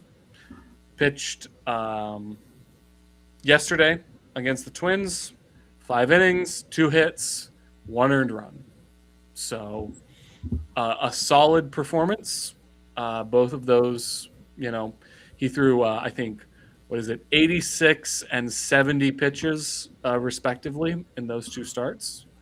So I think he's starting to figure something out and starting to kind of build things up. So it's good to see good results from him. And he has lowered his ERA to a 4.02 ERA. So nothing wrong with that. And then Noah Cameron, he has had a quality start in, I think, 4 of his last 5 starts. Today he pitched a pretty good 6 innings against the Twins. He gave up 1 run. It was unearned. But he looked good. He has looked good. And he has started to turn things around this season. So his ERA was pretty high after he gave up, a bajillion runs to the Yankees in that one start. And he's now down to 4.22 ERA. So those 2 guys are looking good. The Royals are Royals are starting to turn things the right direction. They're starting to, look better than they had looked previously. So hopefully they can maybe continue this little bit of winning that they've done. Yeah, I think winning 3 out of 4 off of the Twins is huge for them. Just because, kind of struggled against division rivals so far this year. 3 out of 4 on the road. It was in Minnesota, right? I'm not imagining that. Oh yeah. It was the Twins, 3 out of 4 at Target Field, and they also took 2 out of 3 from the Reds at Great American Ballpark. So I mean, the Reds are not a bad team. They've had their struggles this season as well, but they're still a decent team nonetheless. So I think it's a good sign to see some things start to move in the right direction. Do I think the Royals are gonna, from here on out, play, win games at a, 75% clip, probably not. But it's good to see some signs that they're doing better, and the level of talent that exists on the team. I knew that they're not going to lose games at the clip that they were losing leading up to this. So maybe water has kind of started to find its level a little bit better with this team. But again, just got to keep winning ball games, and that's about it. Anything on the Royals? No, I think that was. I noticed that Bobby Witt is also 25 years old. Do you think the Royals will designate him for assignment if he's ineffective for 7 weeks? There were some rumors last week or 2 weeks ago that the Royals had been hearing offers on Bobby Witt Jr.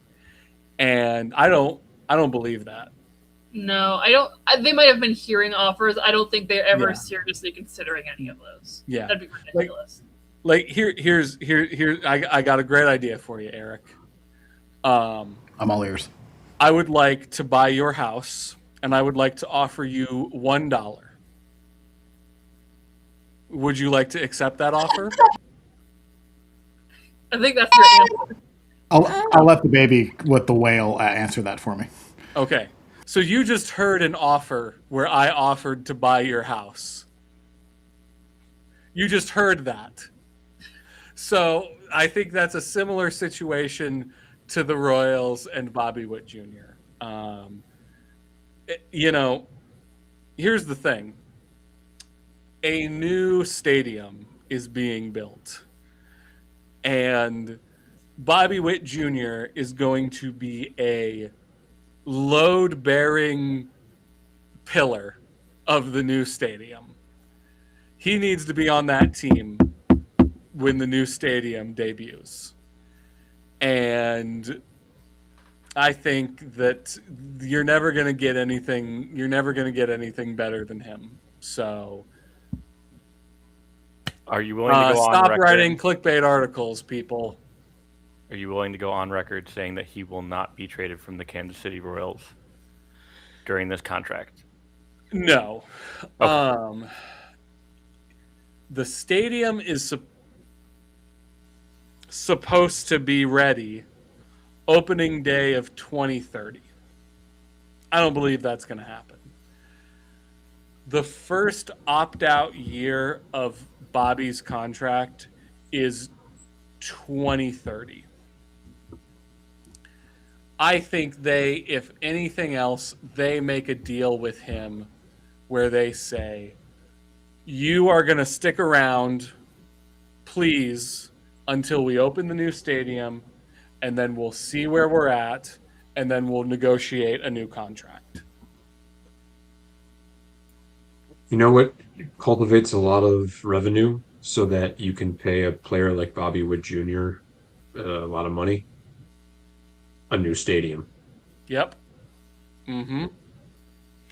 So I think that's a big piece of what we're gonna see with him in the future. So also keep in mind the owners did have actual revenue sharing to all 30 clubs, like a much larger piece of revenue. There might be a salary floor at that point for all. Oh my goodness. Yeah. Things are going to be very different in 365 days. Oh yeah. And things might be very different in 4 or 5 years. I have a question for you all. In 365 days, will we have baseball? Yes. Will baseball be currently going on? I do think so. Good. I think they will. I think they will threaten until the absolute last minute and then play a full season with a short spring training. I think so. I think the schedule's gonna be moved back a week or two, like it was in 2022. Yeah. It was.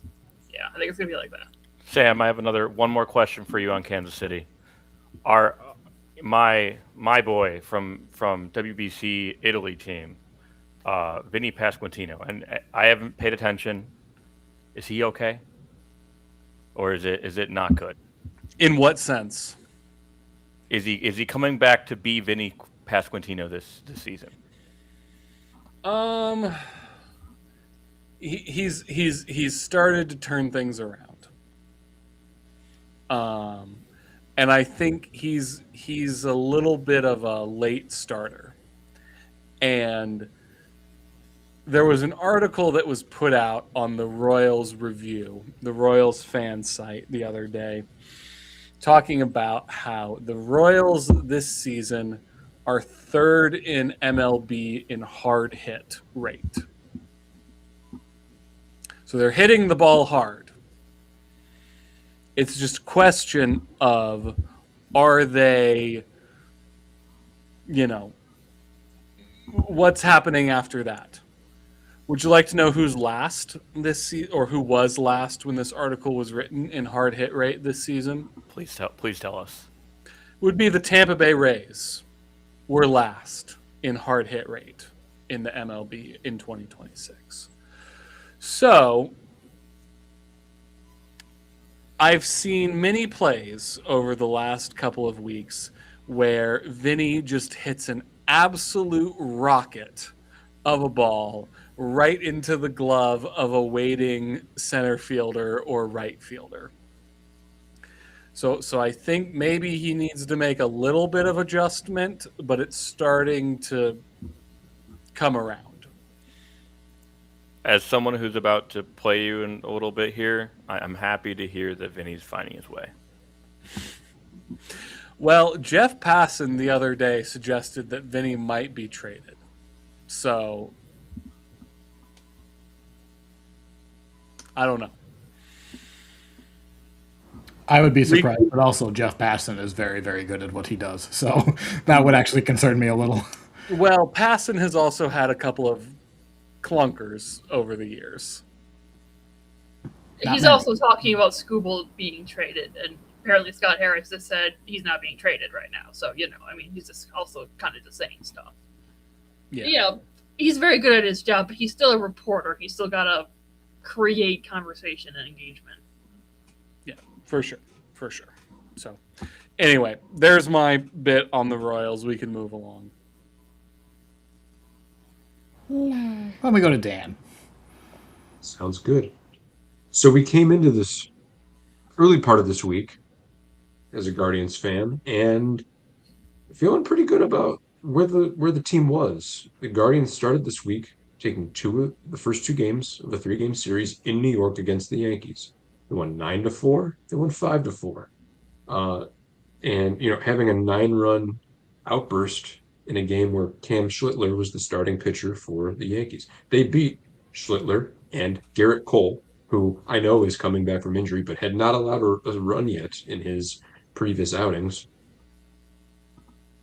It was good to be a Guardians fan after those first two games of the series. They come back on getaway day on Thursday. If they don't win, they lose 2-1. Carlos Rodon is somebody that has given the Guardians fits since the White Sox days. He threw a no-hitter against them at one point in time. I don't know the exact numbers of Rodon and how he fares against the Guardians. My guess is they're pretty darn good. So, yeah, that was a loss, but it was a close loss. And you went into New York, and you took 2 out of 3 from arguably one of the better teams in the American League, who just so happened to also lose their multi-time most valuable player, right fielder Aaron Judge, which you can use as a reason to denigrate that series win. On the other side, that guy isn't going to be playing for a while, and that changes the calculus of the American League. In this series, one thing I've talked about is, man, if the Guardians can get Jose Ramirez and Kyle Manzardo going, that would go a long way to helping this offense be good enough that they need to be to carry the team. First of all, Jose, lifetime in Yankee Stadium, 407 hitter, 1. OPS. He's actually, of all players to play in the new Yankee Stadium, has the highest batting average, on base, and OPS of any player, minimum 100 at bats. So he's a Yankee killer, which I love. But since May 15th, in general, his slash line 313, 370, 575, 4 home runs, 9 doubles. The guy's hitting doubles again. He's hitting home runs again. 17 RBI in that span of about 3 weeks. Jose's been swinging it a lot better. And we had talked about him before the batting average was down. That's coming around. Manzardo in the series, 5 for 9, 2 runs scored, 2 home runs, 3 RBI, a walk, a double. He was excellent in the 2 games he started. He pinch hit on Thursday. Again, Rodon was starting, so they sat Manzardo, lefty versus lefty kind of thing. But Manzardo since May 1st, slash line 282, 365, 565. 6 home runs, 4 doubles. He's scored 19 times.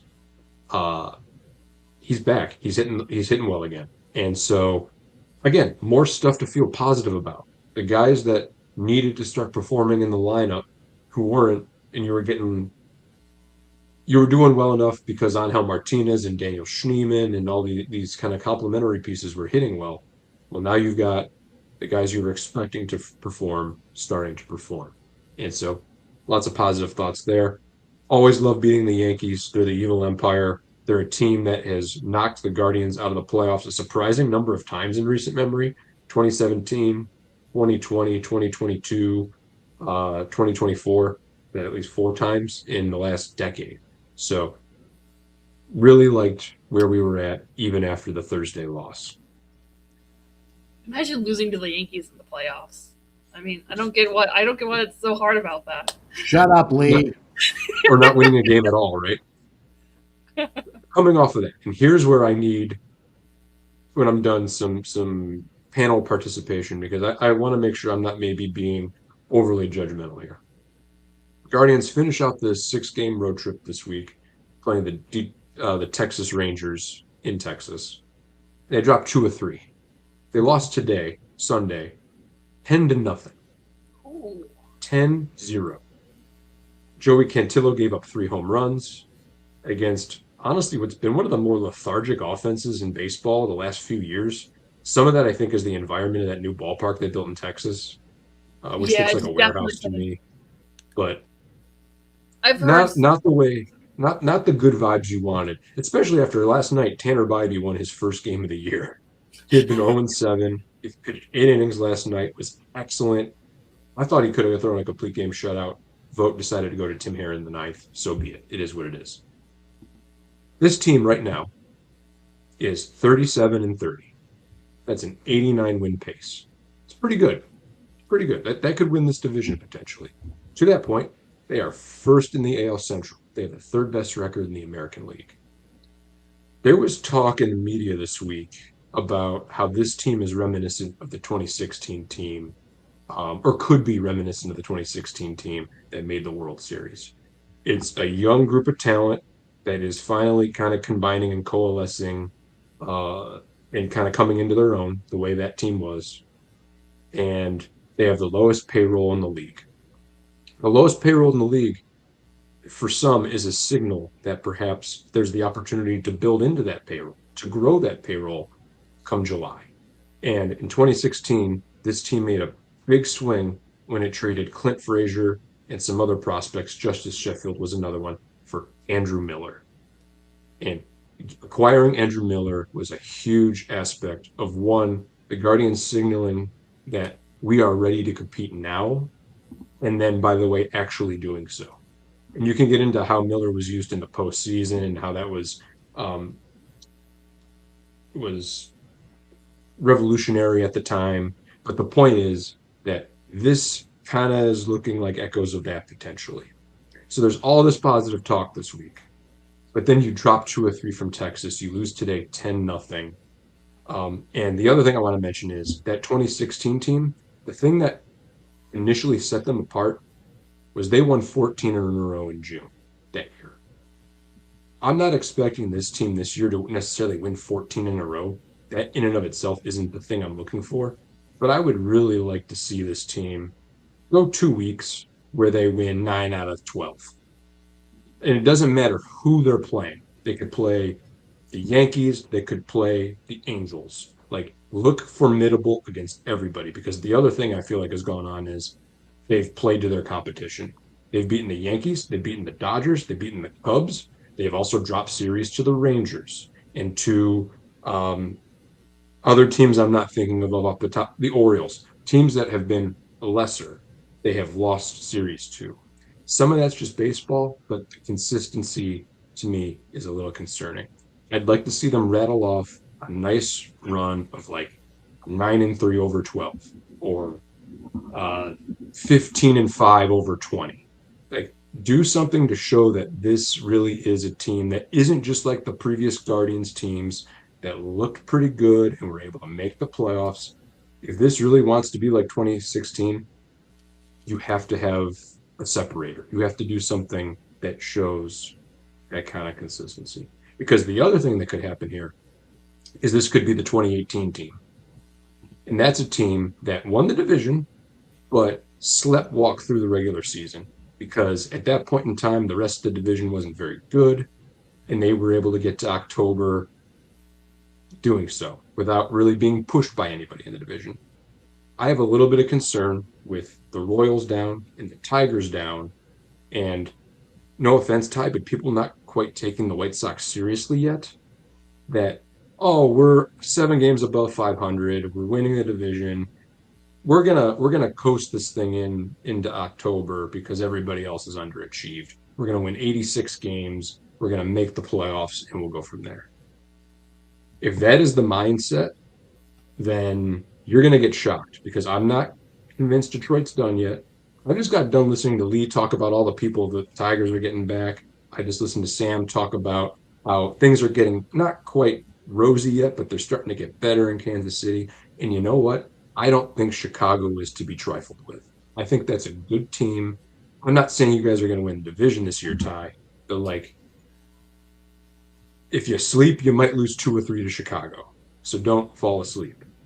And so ultimately, I can't be upset about my team being in first place, 3rd best record in the AL. But there's enough potential here for this to be a lot better and to be something special like that 2016 team was.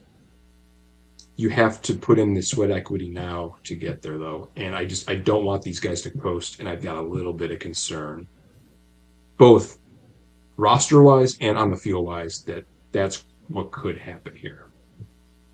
Dan, you made a lot of good points about how you want the team to perform. What I didn't hear is, so it sounds like, or at least from what I'm understanding, I think you have at least 9 games against the AL Central over the next 2 to 3 weeks. Do you have anything that tells you that you're not going to win the majority of those? Need to hit a little bit better. It is 2 against the Sox, 1 against Detroit, I believe, unless there's more. Don't play to your competition. Don't lose 2 of 3 to Detroit or get swept by Detroit in those games, thinking that Detroit's down right now. They're coming back. They also get to play the Yankees again this week at home. So that's 12 games that, for different reasons, team you're competing with potentially in the playoffs, teams you're competing with in the division, you need to win at least 7 of these, preferably more. And the hitting needs to be a little bit better. That's been still the Achilles heel of this team. Chase DeLauder hasn't been particularly good at the plate the last couple weeks. Angel Martinez has kind of come back down to earth. Consistency at the plate is the difference. We can't also get back into now is only Manzardo and Ramirez doing it. Those other complementary pieces need to continue to contribute. I was going to say about the offense, because that would be the biggest thing that concerns me is, while the Guardians are good enough to beat the Twins and the White Sox and the Tigers, but they're not good enough to beat, win 5-game playoff series, I mean, we just saw, Erica showed on the screen a little bit ago, The Guardians are 14th in OPS in the American League, including behind the Tigers, who just hit a total of 18 home runs in the entire month of May. I mean, I would be concerned about that. So I don't know what would make for the biggest differentiator on this, but the I'd have to go. I didn't look at the full season stats earlier today. I looked at like the last month and a half, and the Guardians WRC plus over that time was 18th. Still middle of the road, a little bit lower than I like it to be. It's the offense is still, if anything, the issue. I don't think it's a coincidence that they Guardians traded for Patrick Bailey, and suddenly the starting or the pitching has been excellent ever since. Um, Him calling games, him being behind the plate, I think has been a differentiator. But yeah, they need to hit the ball a little bit better. The one thing that surprises me is what I mentioned a minute ago. They beat Littler this week. They beat Garrett Cole. They've beaten other kind of top of the line starters this year. They beat Christopher Sanchez for Philly. And then they'll come out and they'll not do anything against some other lesser guys. So it's in there. It's a matter of consistency and perhaps, like I said, young talent all coalescing. Maybe that's a little bit to be expected, but the next thing you do is you start becoming more consistent, and I think that's where they are right now. They just need to take that step. Yeah, I think they're just relying a little too much on unreliable young talents, you know? I think they are a fairly good team. I think they are a good team that probably make the playoffs this year. But I think if you're relying too much on guys like Travis Bazzana, who's played like a month in the majors, and you're saying this, I mean, I have the same criticism about the Tigers. Or like, well, if you're relying so much on a 21-year-old to do so much of your offensive power, how long are you going to really be able to carry that?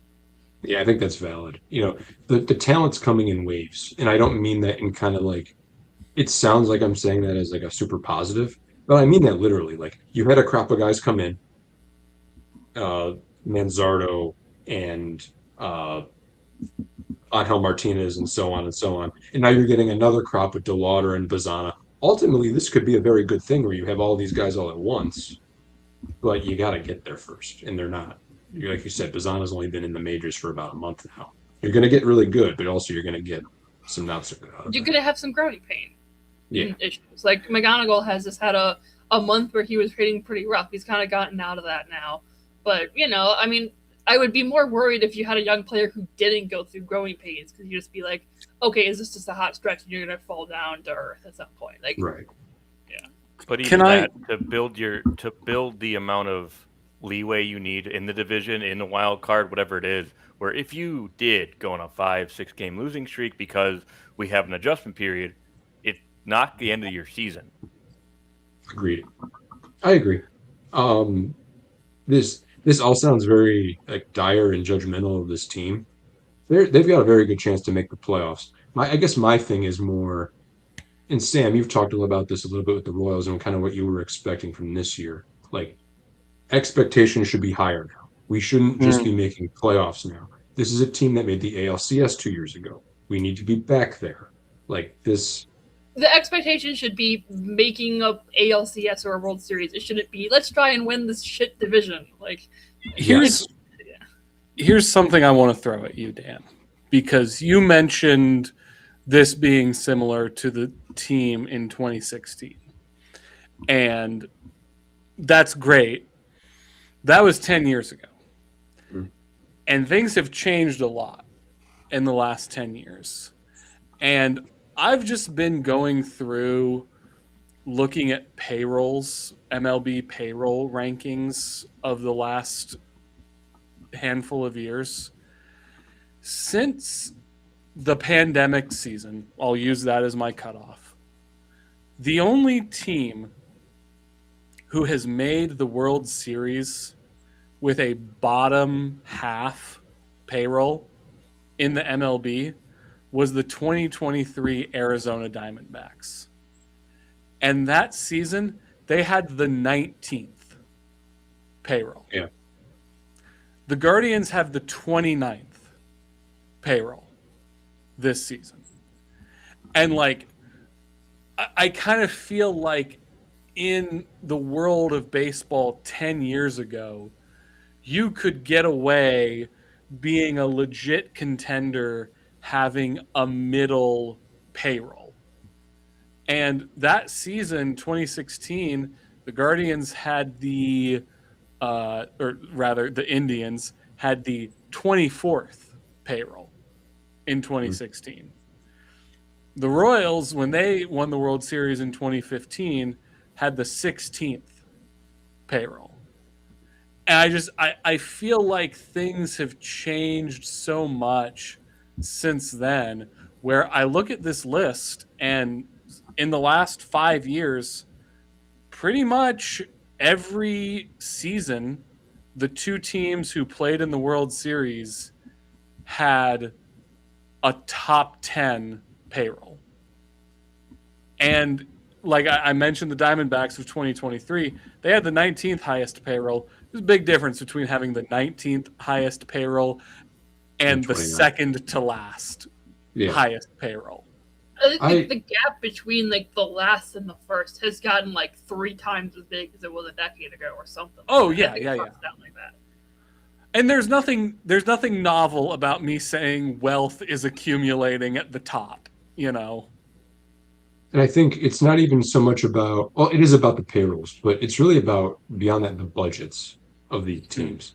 Because what the Dodgers and the Yankees and some other teams are capable of doing is, if you sign a guy for this huge $300 million, $400 million contract and he's a dud,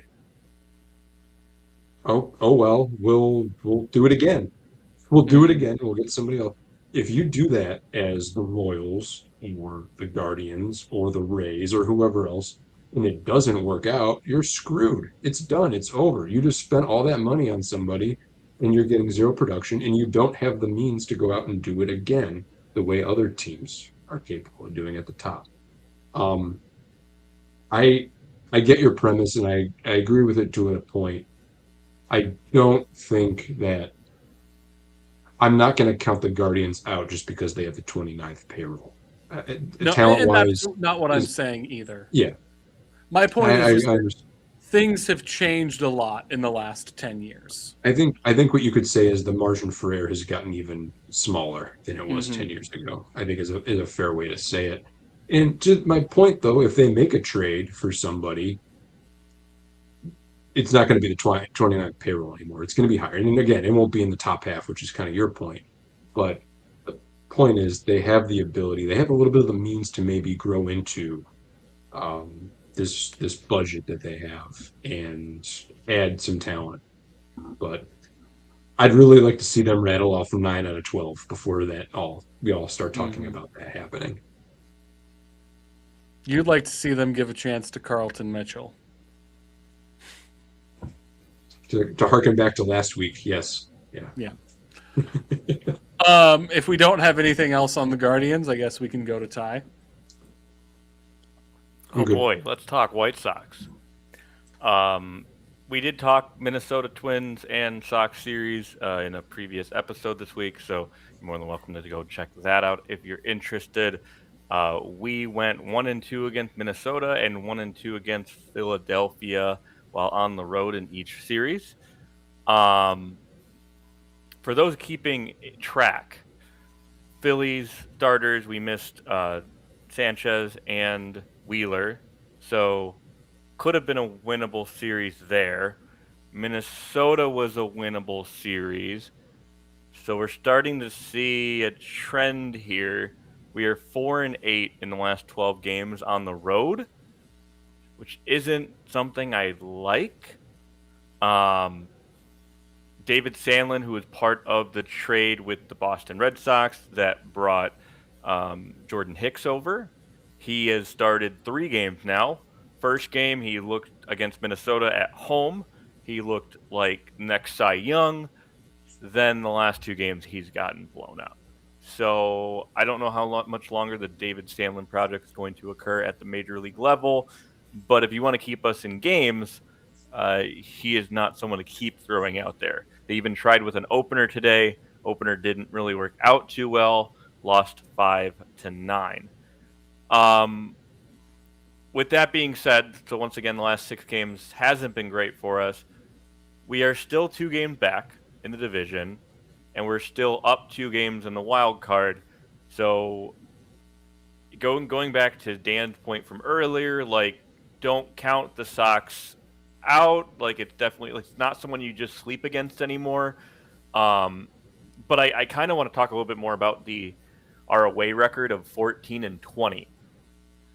The reason why I want to do that is because if we're losing more games on the road than we're losing at home, then why is that? What do we need to do better?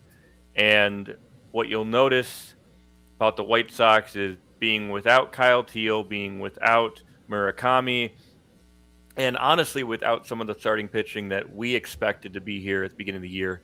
We're finding ourselves in this place where games that could be winnable all of a sudden aren't, right? So we're sticking with other teams. We're battling back and forth, but there's no clear, like, hey, Minnesota Twins, we beat you 2 out of 2 series. We are the second best team in the AL Central, or whatever that ends up being. So I'm a little worried from that perspective. I also want to talk about kind of like when you talk about reinforcements, other than like calling up Braden Montgomery for our outfield, we are basically relying on guys that are either already here or are coming off of the injured list. So Jacob Gonzalez, last 7 games, I just want to call him out. He's been playing first base. Last 7 games, he is hitting slash line of 300, 391, and 450. So solid start to his major league career. He hit his first MLB home run yesterday, so that was cool to see. Obviously, he's going to have some growing pains along the way as well. So I just wanted to give hats off to him for what he's done since he joined the club with Murakami on the IL. But what I want to transition this conversation is to more of, we need more guys in this club that can night in, night out contribute at a high level and get that game-winning home run, hit that game-winning RBI. We are still looking at Kyle Teel out for 3 to 4 weeks. You're still looking at Munetaka Murakami being out for 4 to 5 weeks. There's going to come a point. Now I'm going to tell you the next several opponents that the White Sox are going to face. All right, we'll go with that now. It is 3 games against Atlanta. We have the Dodgers at home. We go to the Yankees.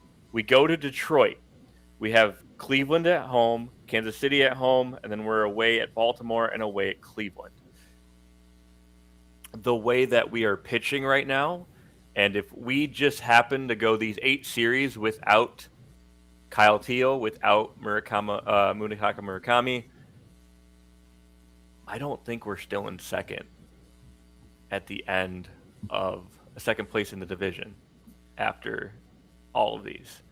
I'm starting to see where this team can unravel. And I think I mentioned last week, the week before, that really anything the Sox do at this point is a cherry on top because we weren't really supposed to be here yet. But on the flip side, like, as a fan of an organization, like, you don't want to just give up. Like, we are playing good baseball and we know we can win these games.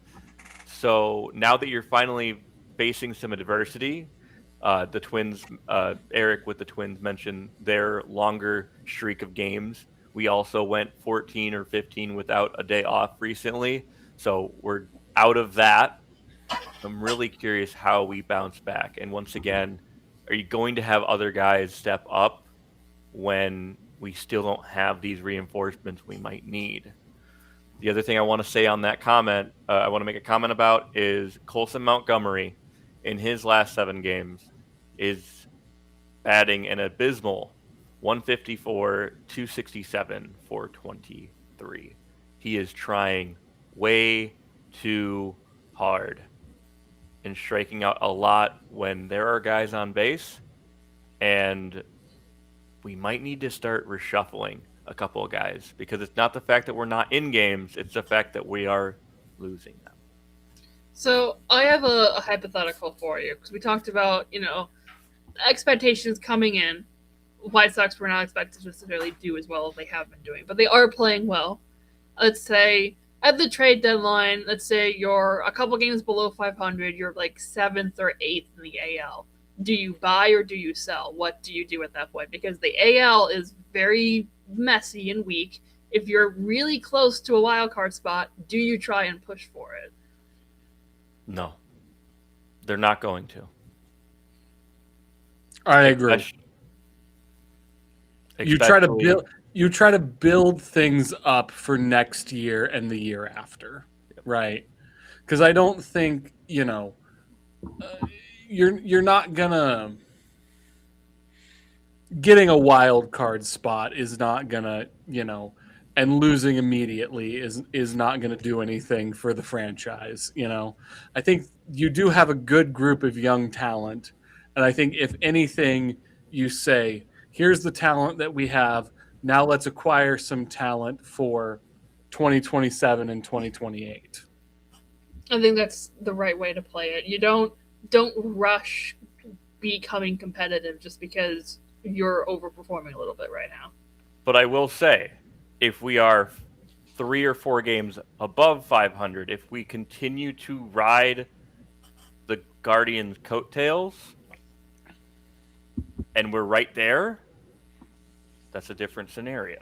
Especially if we get Murakami back in the timeline we're supposed to, we get Teal back in the timeline we're supposed to, we have other guys coming off of Tommy John surgeries from last year.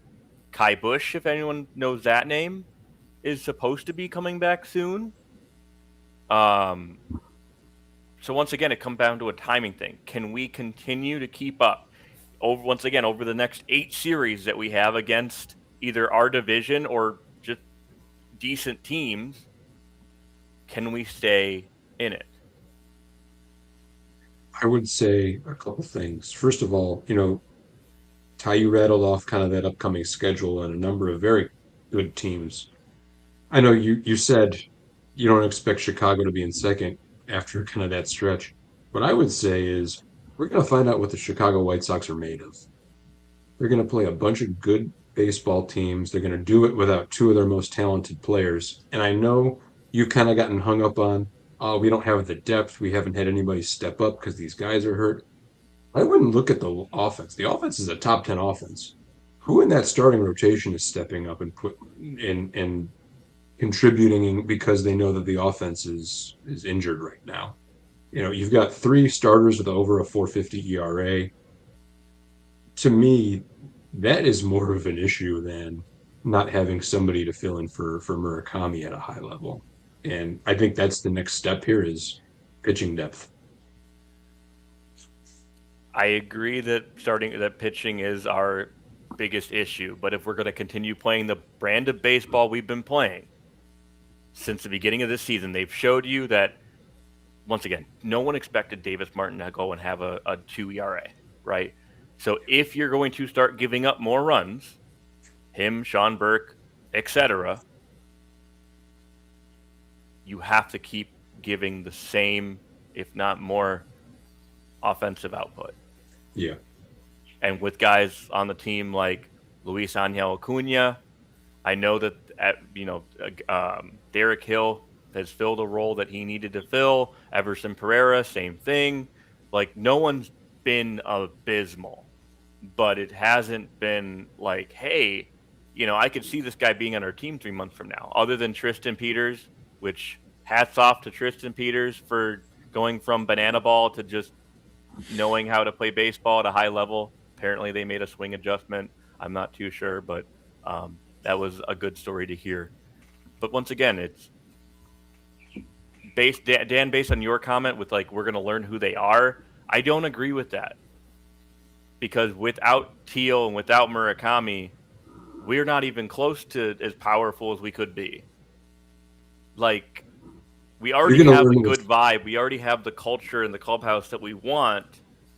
It's now sustain the play that you give on the field when you're going on. We've had 3 5-game win streaks this season.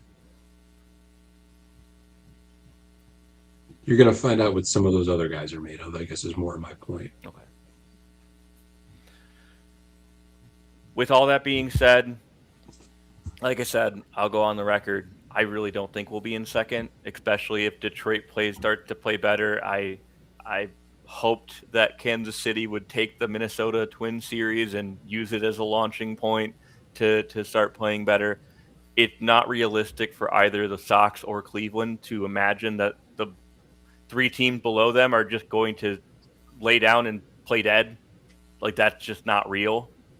I could see both Cleveland and the Sox losing, 7 out of 10 to divisional opponents between July and August. I don't think that's impossible.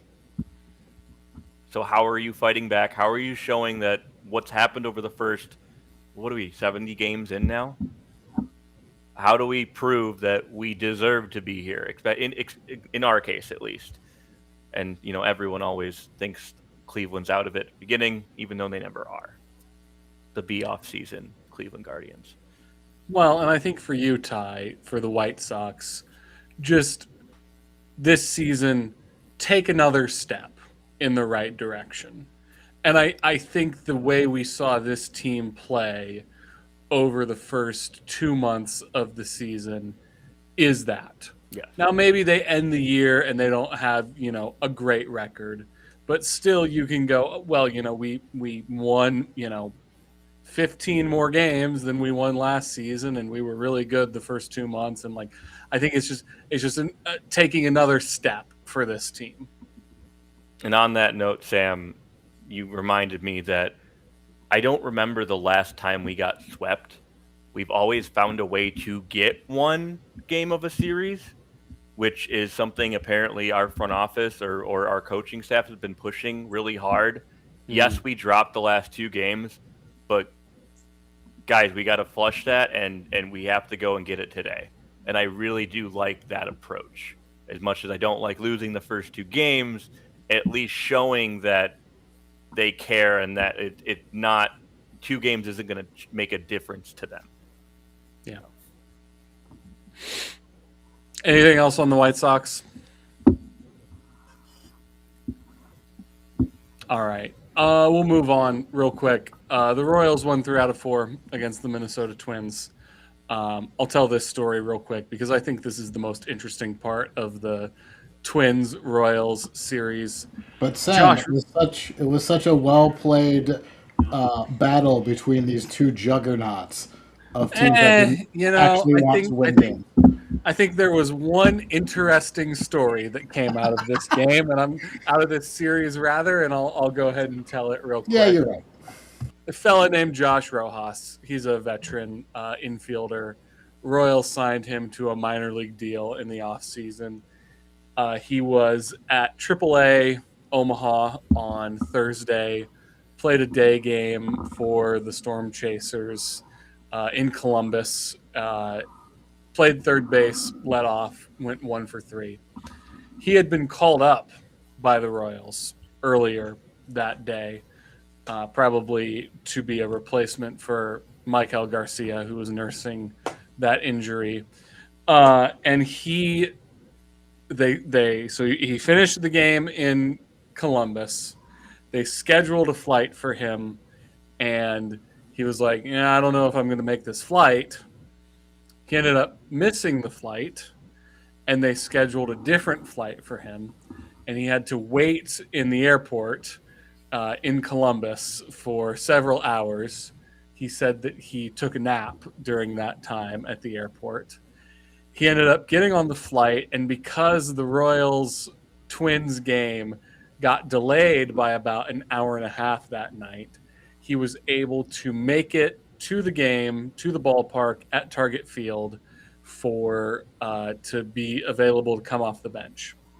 And so, as you would expect, 9th inning, bases loaded, 1 out.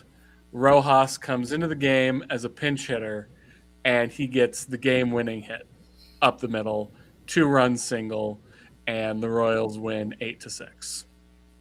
So quite a whirlwind journey there for Josh Rojas, and he was able to go ahead and get that game-winning single in the 9th inning in his first plate appearance with the Royals. And that's why we watch this game for stories like that, and for moments like that, for guys to be able to do something special. So, Josh, I'm gonna tip my cap to you for that one. And there's nothing I wouldn't wish airport drama on my worst enemy. So good that you were able to get through that and get a big hit for the Royals. Sam, as you're tipping your cap, I will flick a certain finger at Josh Rojas. So I'll leave it at that. Well, hey, you know what?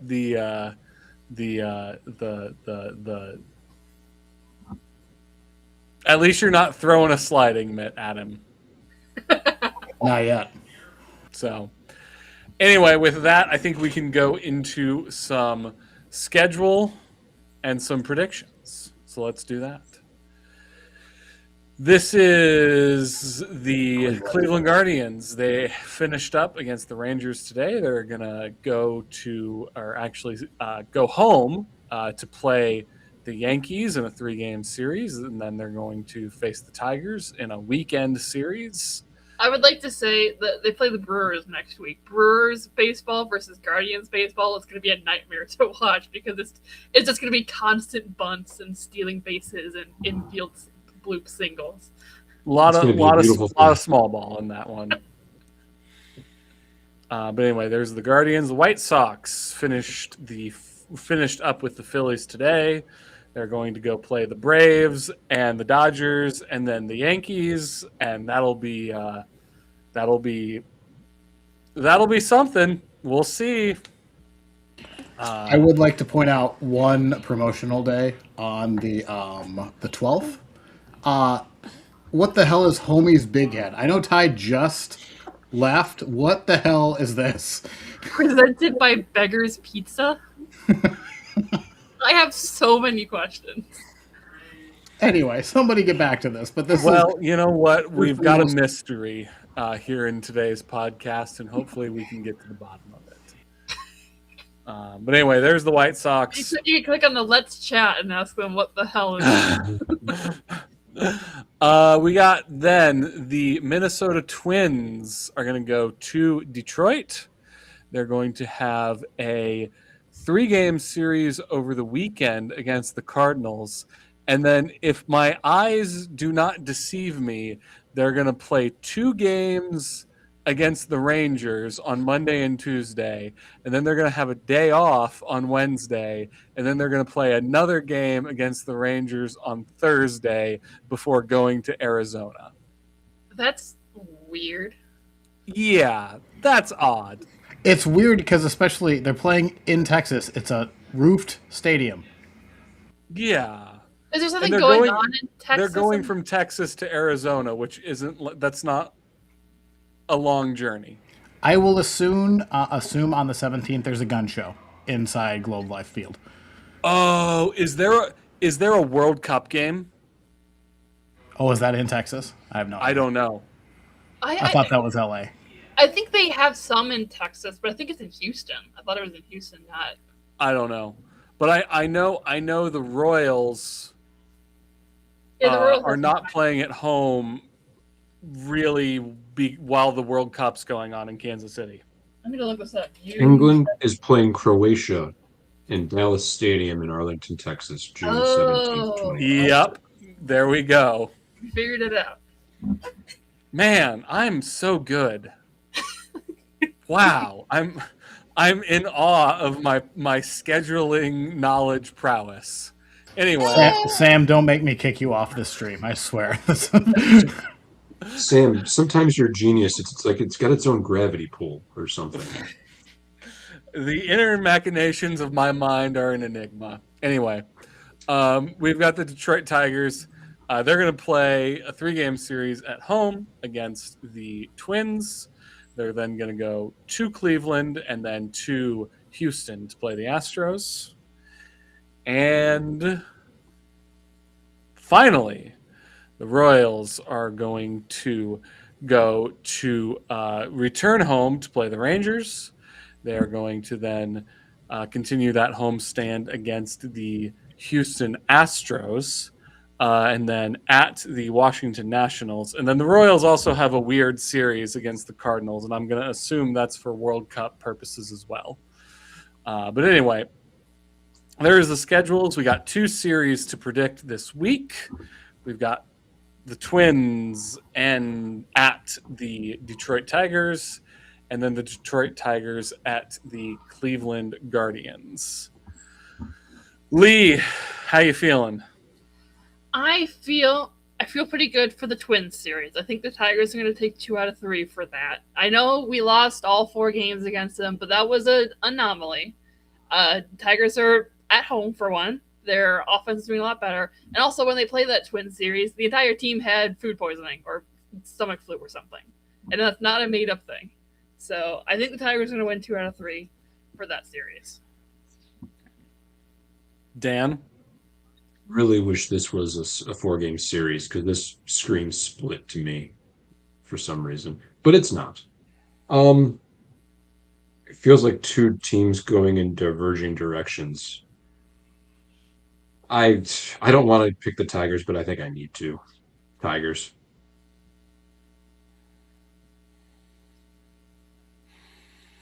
I am going to pick the Detroit Tigers. And not only am I going to pick them to win the series, I think they will also sweep the series. Eric? I'm kind of with Dan. I think this. I think if this was a 4-game series, this would be a split. Part of me thinks like it makes too much sense for the Tigers to win this series. Like there's too many things clicking well for them that the opposite's going to happen, and for some fluke, the Twins are going to win like the sloppiest game ever to take 2 out of 3. So I'm going to go with the Twins. I should have picked the Twins. All right. And then we have the Tigers and the Guardians. I want to go last for this one. You guys go first. Dan?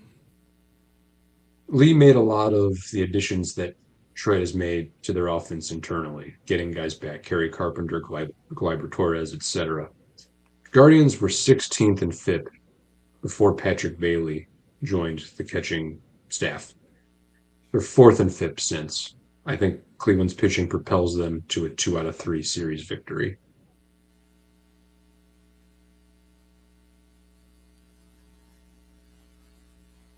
I think that the Tigers are in do or die mode.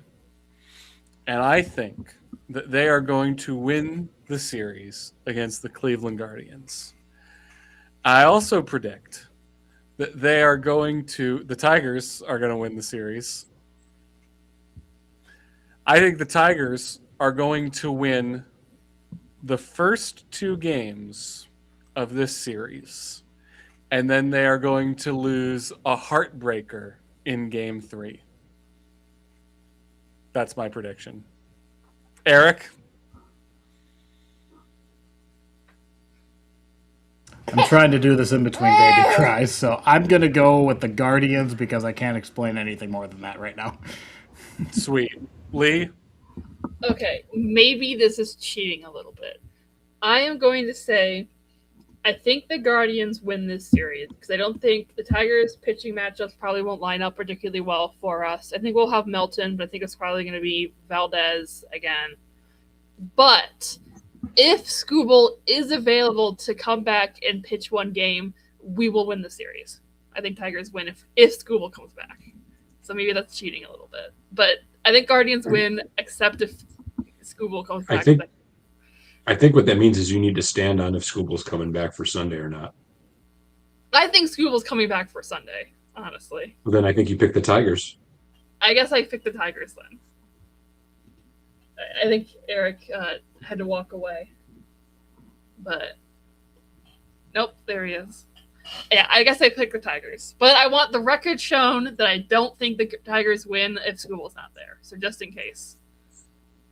All right. Well, we'll see what happens with those predictions. This has been the AL Central Rundown for another week. Hope you enjoyed. We'll see you next week around the same time, and hopefully by then we won't have any sliding mitts being thrown at catchers. So, with that being said, so long, everyone.